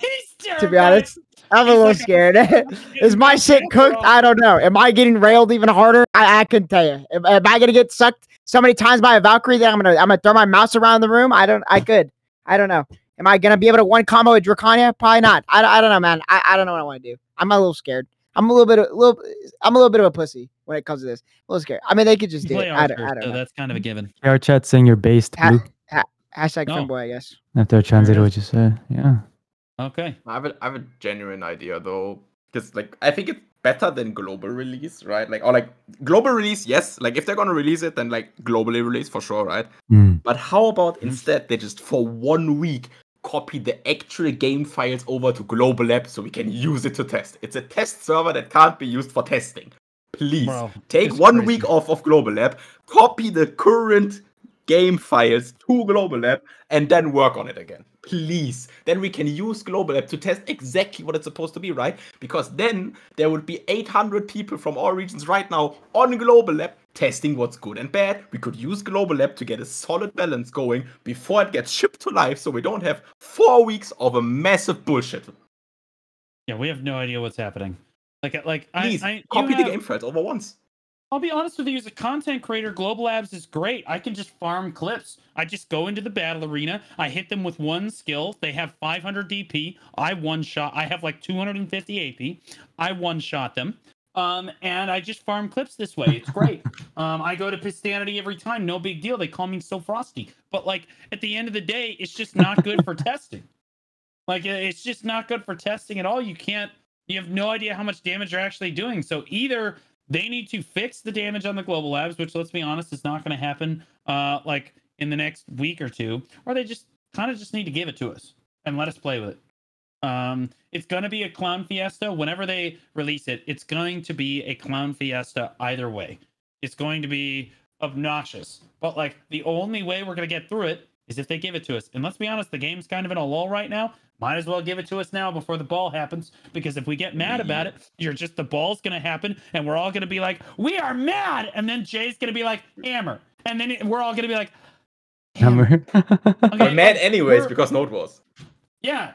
Like, bro, you might as well give it to us now, because we're like children, and like the ball's going to happen, and we have short attention spans. We'll be fine. It's like, that's just how it is. So like, I think that they should just give it to us immediately. Waiting even a week is basically going to mean that the Heidel ball is going to happen, and then they're going to drop the patch, and then we're immediately going to be super upset with them. At least this way, we're going to be like moderately upset with them. Then there's going to be like a lull, or like people are going to get kind of used to it. Then the ball's going to happen. Everyone's going to be super happy. And then they push through the changes, and then everybody's very happy. Stock up, number up, good. It's a no-brainer. But everyone needs to get it. If you just give it to KR, we are going to be pissed. I also it's would not just been the trust same them thing. to test. So Yeah. Like, I translated your hammer comment. Yeah. Oh, hammer. It is what it is. Yeah, like that's just kind of how it is. I think we need to get it immediately. Does anybody have any closing thoughts on like the damage reduction, evasion changes, super armor, frontal guard changes? I think I just we wanna all see a agree it's a balance massive back. W with the hit reducing for servers. that's just gonna be awesome. I hope. I'm tired of abilities getting sped up, and it's just so unpredictable. You can't even do anything about it. Gotta give Very positives where obnoxious. they are. They did good. I'm glad they did not rush it. By the way, big ups, because they could have fucked it prior, I think. I agreed. This is the first time I feel like they've actually gone through and did every aspect of a system. Now, but I really hope they do a balance patch now this week or next week, and then push it globally. Like that's like, bro, it is so fun to find like some broken bullshit stuff when it comes out, but it's not fun when you watch other people do it and then it gets nerfed on their server and you never get to play with it. You know. That's I'm keeping it a buck. I have fun doing that, but like, I don't know. I really am hoping for a balance patch. It's like it's gonna be the same meta. Like, I want to share something. Go ahead. Yeah. It's not only damage reduction evasion changes, it's also reducing the skills. This is big win. I did some tests, and I just shocked. And I didn't expect that. Let me just read my test. During my global test of combo skills, I noticed that the skill cancels were smoother. It's not only me, I also asked other testers in the global lab. They also said the same thing. To determine if this situation was placebo for me, I conducted a test with a combo consisting of more than 10 skills.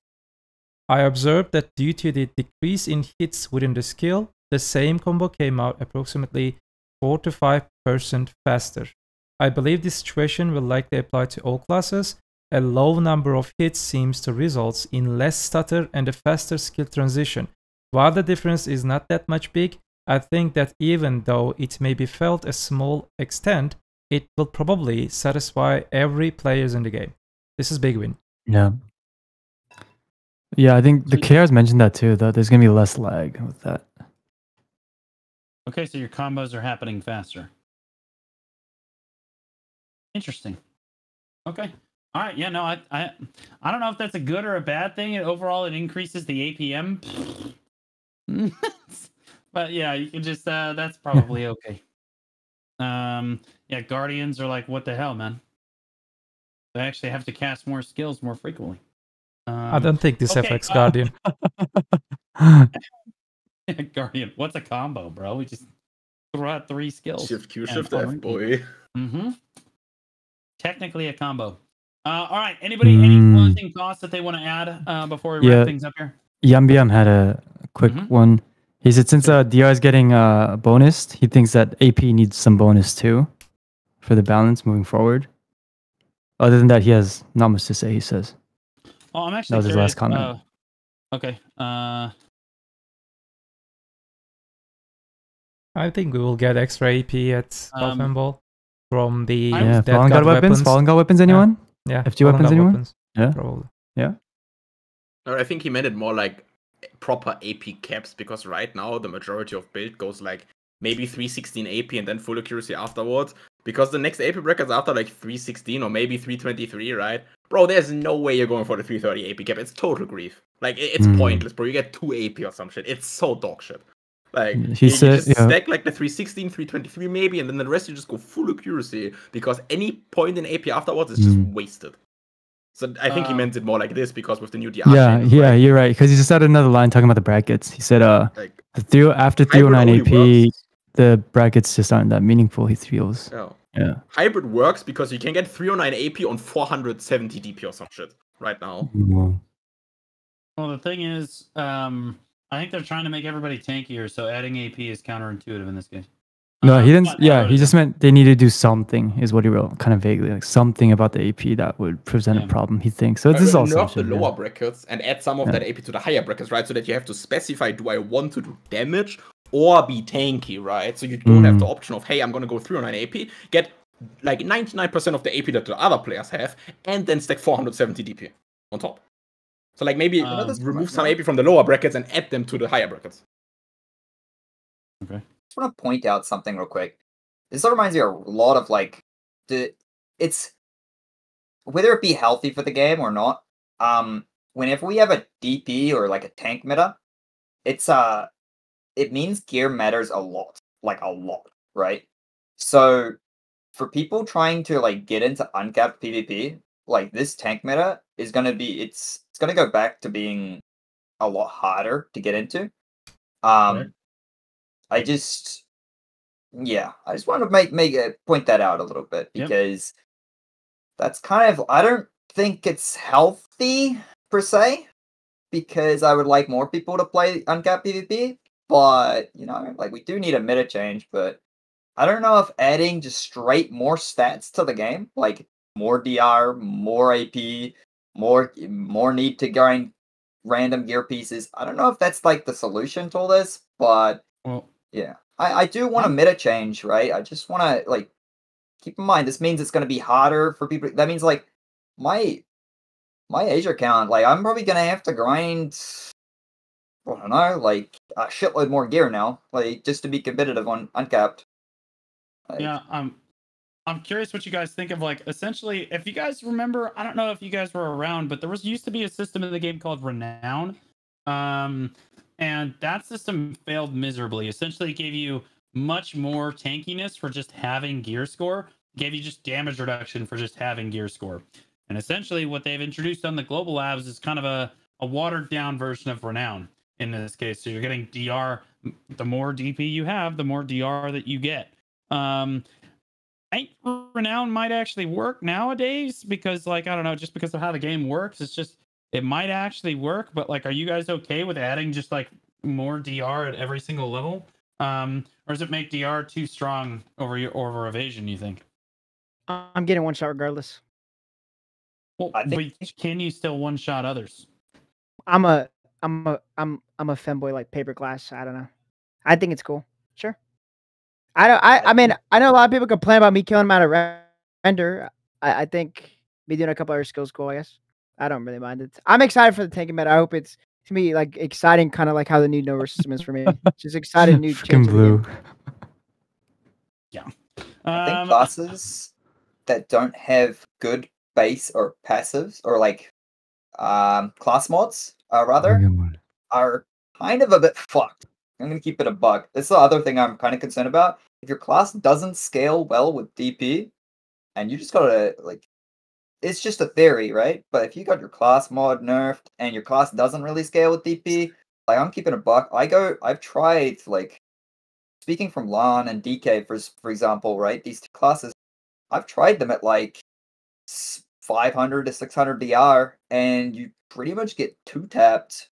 You're not really that tanky. So getting another 80 DR, like you're gonna feel a little bit better, like, but you're still dying pretty quick. So I don't know. That's why I said I just want a balance patch before this goes live. To be honest, like I think that could fix a lot of things. Personally, yeah, we'll see. Any final thoughts from everybody? I would agree with Ham's thing of like, hey, yeah, gear's gonna matter more, and I don't know how good that is. Yeah. On the other hand, though, I feel like a lot of people that are like at the 1 or 2 debo mark, maybe or something. Why would you currently push for the 3rd debo or your last armor or something? 90% of the content in the game is kept. The last bit of unkept content right now is kind of dead, right? So like, you don't really have a reason to push for your last 4, 5, 6, 7, 8, 9 gear score, right? So maybe it incentivizes getting the gear a bit more again, right? I'm the one that's down tremendous. I'm the one that's down tremendous on this because now all my gear help and shit, bro. I gotta throw all this crap out the fucking window. I gotta start back over. I gotta now I gotta redo all my gear guides. I gotta redo all my gear help. I gotta rethink everything. It's gonna be a nightmare. But also I'm gonna farm content. Poor you. More content, easy. This kind of goes into the similar thing, but like, what do we feel about the HP cap on Valencia and Medea? I love that. 8K now. Love it. I say if you don't like the HP cap on Valencia Medea, suck it pussy, go to uncapped. That's my thoughts. Like, do you think that should be? Do you think that should be expanded to Siege as well? Because like I feel like it's going to be more of a problem. Like imagine killing a 12, 13k HP 100%. Striker with 25% DR. That's what I'm worried about. You know, no Kayas, no Chimeras. Yep. I think Chimeras and Kayas being removed from the game is a huge win. So like big W's there, and I think that honestly the people that gave that feedback were the people on this podcast the last time. I think it was Yum Yum. Which suggested it, and it looks like they did actually hear it, and it looks like it is getting removed from the game, which is huge. And they're also looking at potentially removing like Elixir stuff as well, which is great. I think it's an objective win because again, it helps standardize the gear score so that you don't have like it's supposed to be capped gear, man. Things are supposed to be equal. I like it. I think it's a win. I think that capping the HP is also a win. If you want uncapped HP, go to uncapped. You know what I mean? You guys ready for tongue red meta? In cap content? Stop. That's it. That's the move. Personally, to be honest. That's it. You see what they say? Change the Z buff to, right? Yeah, dude. Tongue red meta is gonna be it. If HP's capped, that means it doesn't matter. We still get the attack speed. No, it's attack speed's only 25%. They nerfed it. That's still good. Better than nothing. That's the same as Z. It's the same as your 100%. You just have it more often. Nope trap. Just a noob trap. Just a delusion. Congrats, that is shit. Unless they make the 200s, like, each class is 200, really crazy, then I think congrats are bad. I'll be honest. I saw the Fusa 200, bro. I saw the clip from here. That should look fun. Stop! I saw that shit. Stop. All you do is you just have like the artifacts, right? The artifacts that increase rage with like a 3 tongue grad set is fine. I don't think that you need to put on the earrings. No, but if you run the set on capped, you're griefing, bro. If you don't run siege evasion like on capped, what you doing? Like what are you doing, bro? Sorry. You ain't wrong about that, I guess. Okay. Yum Yum had a question if you don't mind, but yeah, please. You good? Okay. Mm-hmm. He wanted to ask you all about the tongue grad set effects. All yours opinion about it. Yeah. Yeah. I give my thoughts on it first. I'll be honest. Yeah. I think adding the tongue grad AP bonus, who asked? Yeah. Like that's bro, like this is a really old set of gear. This would be like adding more monster damage to a Uria set or to like a green weapon set. Like no one asked for this. I don't understand why they're buffing that aspect of the tongue grads. I do think that if they were going to buff tongue grads, I think it should have just been objectively, the percent Black Spirit Rage that you get is higher, right? On each Tongue Rat accessory. That should have probably been the way that they went about it. But like adding like the hidden AP is completely irrelevant because distortion earrings are a thing, in my opinion. But I'm curious what everybody else thinks about it. Jason, what do you think about it? I think the AP is useless. The 200 like percent thingy goes in a bit different direction with like the new crit rate that you get instead, which is a bit weird. But that's a different topic, I guess. Okay, C-Zane? I think it's silly. That's pretty much all I got to say about it. I think I'm gonna use it in cap content just for extra hundreds and 25%, but to have more up consistently. But that's pretty much it. Right, to hold 200s, I guess, or I mean, I guess you could feed more. Maybe that's the place. Yeah, you could feed be the more. play. I guess. I'm not. Archer 200 is terrible. So. Yeah. No, Well, I it mean, will they're like supposed to every rework them. 200. Outside of like 5 classes, 3 classes. That's bad. Yeah. Oh my god, somebody in chat said, right, but this will increase my trash per hour since I can start off with a 200% spin with 12 AP and swap to a 6 Devo set. Holy shit, this Code. dude spent like... He's cooking, like, wait a minute. on God, Hey, don't hear... Hey. billion silver so that he could like, kill an extra pack an hour. Don't That's let Looney hear about that one. Bro, he's the type of person to snipe on my fort for 20 AP instead of actually getting a good fight on Medaya to get 15 AP, bro. He gets farmed for 40 minutes for 5 AP more. Dude, he's cooking. Let him cook. He's cooking, bro. He's cooking. Yeah. Ham, what are your thoughts on it? Do you think the hidden AP is basically useless? I think he's gonna get Dibos. If we have a billion DR in the game, like how DR works, at least, you want more AP. So like I think he's just gonna get Dibos. And I think like unless like turbo buff the 200% to be like crazy, but then you might as well just feed the 200. So I don't know. I think it's kind of a bait.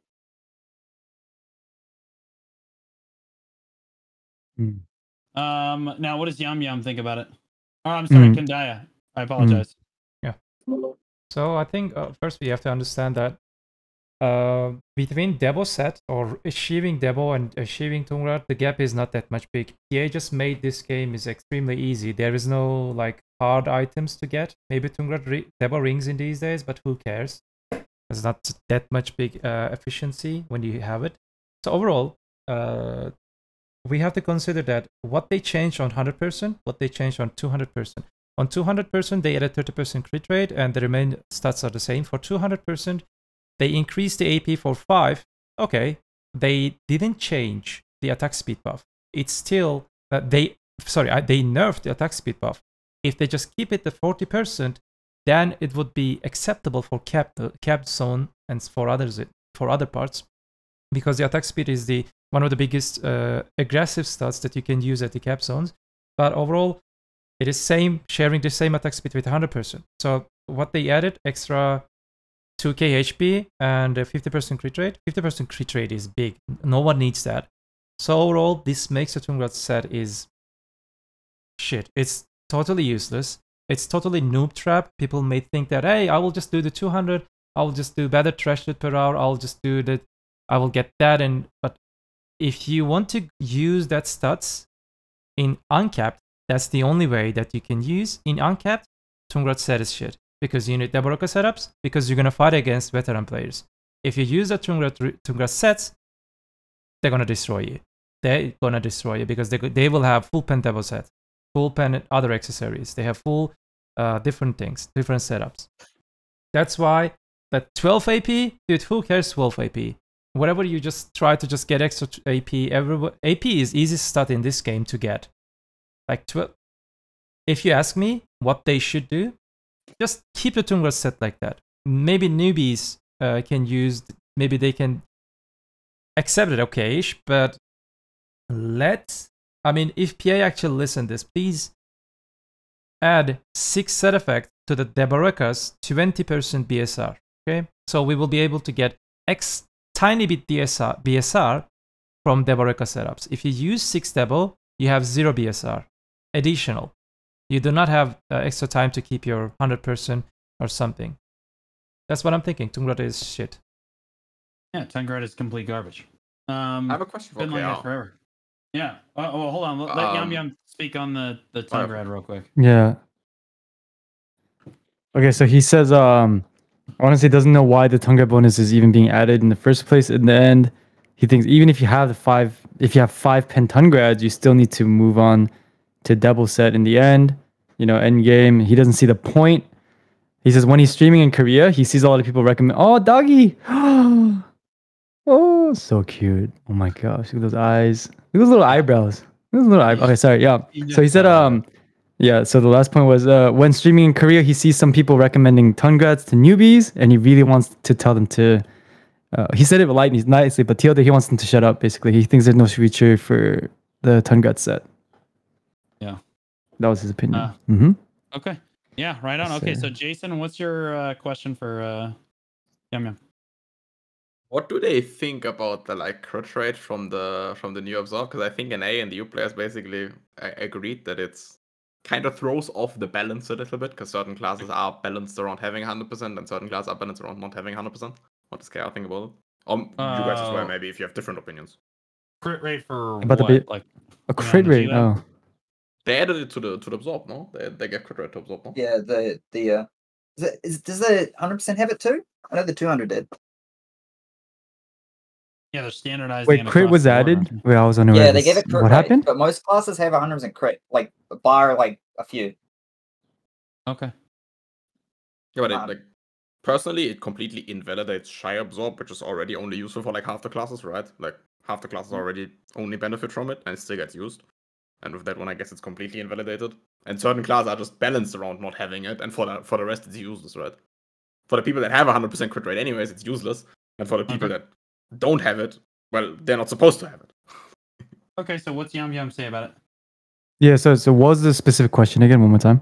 Sorry. They added crit But rate to yep, Z absorb. What's their opinion on it? Crit rate to Z absorption. Yeah, to the The BSR absorption, right? Okay, yeah. 얌얌님, 그 이제 네. 그 BSR 100% 채워지면은 Z 키로 그 그냥 흡수할 수 있잖아요, 버프로. 맞아. 거기에 치명타 확률을 추가된 추가된 걸 어떻게 생각하는지? Z 버튼, Z 키로. 치명타 그 특정 뭐- 옵셋 네. 30%가 된 거. 네네. 저는 솔직히 왜 했나 싶긴 한데 특정 직업만 사용하는 게 이제 대부분의 클래스는 치명타 확률이 요즘 필요 없잖아요. 대부분 자체적으로 기술 특화 애드온이라던가 자체 스킬 버프로 100%를 맞출 수 있고 몇몇 직업만 필요했던 게 치명타 확률인데 약간 그런 직업들을 위해 그런 직업들을 상향시켜주기 위해 추가한 게 아닌가 싶어요. 저는 왜 굳이 추가된지는 잘 모르겠어요. Okay, so he's basically saying that he really doesn't know why. He's just under the assumption that it's basically just for specific classes that don't get to, build a crit rate. Because, most classes already, we have enough crit rate, 100%. So he says he's assuming maybe the only reason they're introducing is literally just for the couple classes or a few classes that are kind of lacking in that. And that's the only reason he can justify it being put into the game. Yep, that was his opinion. Okay. All right. Mm-hmm. Does Yum Yum have any questions for us? Or any more questions for us? Yeah. 혹시 추가로 또 질문 있으신가요, 얌얌님? 아니요, 저는 없습니다. Okay. He says, nope, thank you. Okay. Gracias. Wait. Can I ask a question? Uh-huh.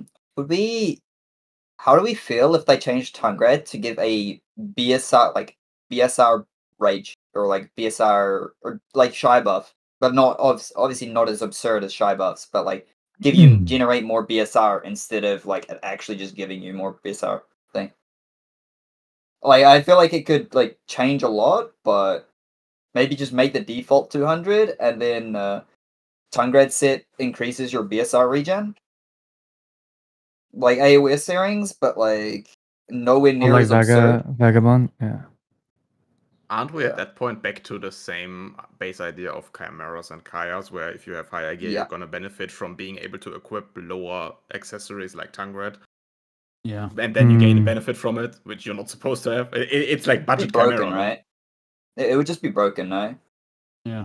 I think you can't make it because you removed chimera arguing we don't want higher gear players to have an advantage over lower gear players on a capped scenario Yeah, because sure, they gain same- stats that you can't same otherwise. problem. And now if you make that to Tangred, you gain stats that other players can't get. Right? Like it's the same issue, no? Okay. Anyone else? Anything to add before we wrap it up? Okay. This has been the United Nations podcast for Black Desert. We do this like once a month or so. We try to get everyone together. I want to thank everybody for coming out to the podcast. It definitely means a lot to the entire community that we have a lot of people show up for it. Hopefully, at some point, we can get kind of Russia, Japan, and maybe South America if we can find a creator that can kind of make the time. It's tough because it is international, so you need people that are willing to work with. You know, it's like 4 o'clock in the morning my time right now, but you know, I'm willing to do it because I think that it's really healthy for the community. But like, I want to thank Yam Yam especially for coming and talking with Korea. Hopefully, honestly, if we could get more creators like Yam Yam in here, maybe we get Hugh in here. Or some of the other KR folks. Sadly, they're no longer on Twitch anymore. But we can go ahead and give him shout outs. If he's in my chat, I can give him a shout out. Yeah, he's not in my chat right now. But I'll go ahead and give everyone shout outs. Bro Bear, thank you so much for translating, man. Thank we you. absolutely need you to be able to translate Korean like this. Guys, you guys need to go give Bro Bear a follow over at Bro Bear TV. Over there, he plays Black Desert on the North American server and has a lot of fun with it. I saw him in Node Wars this evening. Right, yeah, so you were yeah. standing in Velia. What Yeah. guild were you in? I was in Noms. It's a newer guild. It's only been a you guys month. were having fun. Yeah, we're you having guys were fun. Yeah. Yeah. And then we have Jason representing EU. So champion Jason. Honestly, Bro Bear, you want to give yourself a shout out real quick? Sorry, I'm kind of going down the line. Oh yeah, no, I'm good. I'm just translating. I'm having fun. I always like to be listening into the conversation. I'm like a viewer, and I'm just translating as needed. Yeah, it's fun times. Yeah, right on. Mhm. And then we Thank you. have Jason on EU. And to give yourself a shout out real quick. You want to see me vacuuming or painting a picture in Node Wars future if they're boring? Make sure to stay around, boys. Thank you for having me. Yeah, of course. Dirty Jack Hey, player. man, you've been eating on that content lately. You've been kind of going. It's the best patch PA ever brought out for me. Okay, then C-Zane. My name is Zane. I play Archer. I'm the type of fella who likes killing people in game. That's why I have so much fun every Nowhere. If you want to come check out my Nowhere streams or whatever, come hang out, man. The Silly Squad is in here. If you guys look at you guys probably saw all of the boob emotes on chat screen. Blue Squad was looking at the entire time. Those are from the courtesy of the Silly Squad. So you're welcome. Thanks for having me on this. This was awesome. I didn't get to see any boob emotes. There was a ton. All right, gotcha. Ham, you want to give yourself a shout out as well? Yeah, thanks for having me. I'm Ham. Yeah, I stream Node Wars whenever there's content. At it. Yeah. Yeah. That's it. Yeah. Sums it up. Okay. I play a lot of classes. Yeah, he plays a Mostly lot of LAN. classes, and he's a super gamer at each one of them. I promise. And I promise he's probably a weeb. I mean, look at his profile picture. He's one of us. I get it. Are you playing Weathering Waves, Ham? No, I don't have time. I got too many assignments going. Oh, okay. Well, hopefully school wraps up soon. Our boy Ken Diet. Can you give yourself a shout out here? Yeah, I mean, thanks for having me. And I also want to add this thing. In the previous United Nations podcasts, like we talked about many things, and some of them that I'm very happy to see that they have taken into consideration my suggestions to reduce the number of participants. We directly see this. We talked about that, Blue, you remember? We directly see this right in the After Global Lab patch. I was just shocked. I didn't know that they actually care what we think. And adding the HP caps for Medellin Valencia region, we also talked about that. And now we're seeing that it's because it is impossible to win against 14k HP pool for that AP cap. And also, hopefully they will do that for Siege too, because in Siege there are stat caps, but there's no HP caps. Hopefully they can do that too. Thanks for having me. Yeah, absolutely. Yeah, no, I want to reverberate that sentiment a little bit. It does feel that This is some of the content that we get to make that they actually listen to, and the feedback that we get to. Like the developers watch it, they read the chats, everyone gets to have a say. We run polls and stuff, so it's the entire community, not just the creators brought onto the podcast, but everyone kind of gets to give their feedback, and the developers get to read the chats and stuff. It does seem that they are listening to this kind of this format of content, even though it might be a little overwhelming for some people. I do, yeah, big shout out for them at least listening to at least this form of content has been great. And then if Yambyam wants to give himself a shout out, I don't actually have Yambyam's Twitch link. I don't think he's live on Twitch right now. No, 얌얌님 지금 요즘은 트위치는 안 하시죠? 동시 방송 아직 하세요? 취직은 계시는데. 이제 그 한국 스트리밍하는 사이트에서 동시 송출이 금지돼서 이제 Oh no, 진짜요? 헐. Yeah, so they apparently it's the new Korean gaming streaming site. They don't allow what is it? Multi-streaming anymore. Yeah. Oh my god. So he used to do Twitch at the same time, but now he can't. Fortunately. Bro, they're just locking it down, man. Yeah. That I'm sure though. Well, the thing is, even if you wanted to watch him on the website Chijik, it's so laggy. Like you can't watch. I can't watch the Korean content creators right now. It's so laggy. They don't even support. What is it? International broadcasting. It's so laggy. Yeah. Well, I did link his YouTube at least. Yeah. Thank you. 유튜브라도 홍보해줬대요. Yeah. Kind of scummy that they don't allow multi-streaming because I guess they saw like the Korean streamers had like a VPN and they were just multi-streaming to Twitch and on their platform there. But like I don't really feel like they were losing too much traffic, and then they just if anything, they might have lost traffic by stopping them from dual streaming because like yeah. Anyways, yeah. Yeah, it really sucks. Well. Okay. Well, for all of us here at the United Nations podcast, guys, remember to leave comments on the video. Leave your feedback down below the video. If you weren't able to make the podcast live, leaving your feedback is extremely important because it shows the developers in Pearl Abyss who definitely are looking at content like this, what you guys kind of think about the system. So upvote, comments, interact with the video is extremely important there. So from all of us at the United Nations podcast, have a great rest of your month, guys. Okay. Thank you. Have fun, guys. Have a good night or day. Thanks for having me. Thank you so much for coming out, guys. I really 한국 시청자분들 감사해요. 갈게요. 감사합니다. Thanks for the invite, guys. All right. It was Later. awesome. Yeah. Bye, guys. Peace.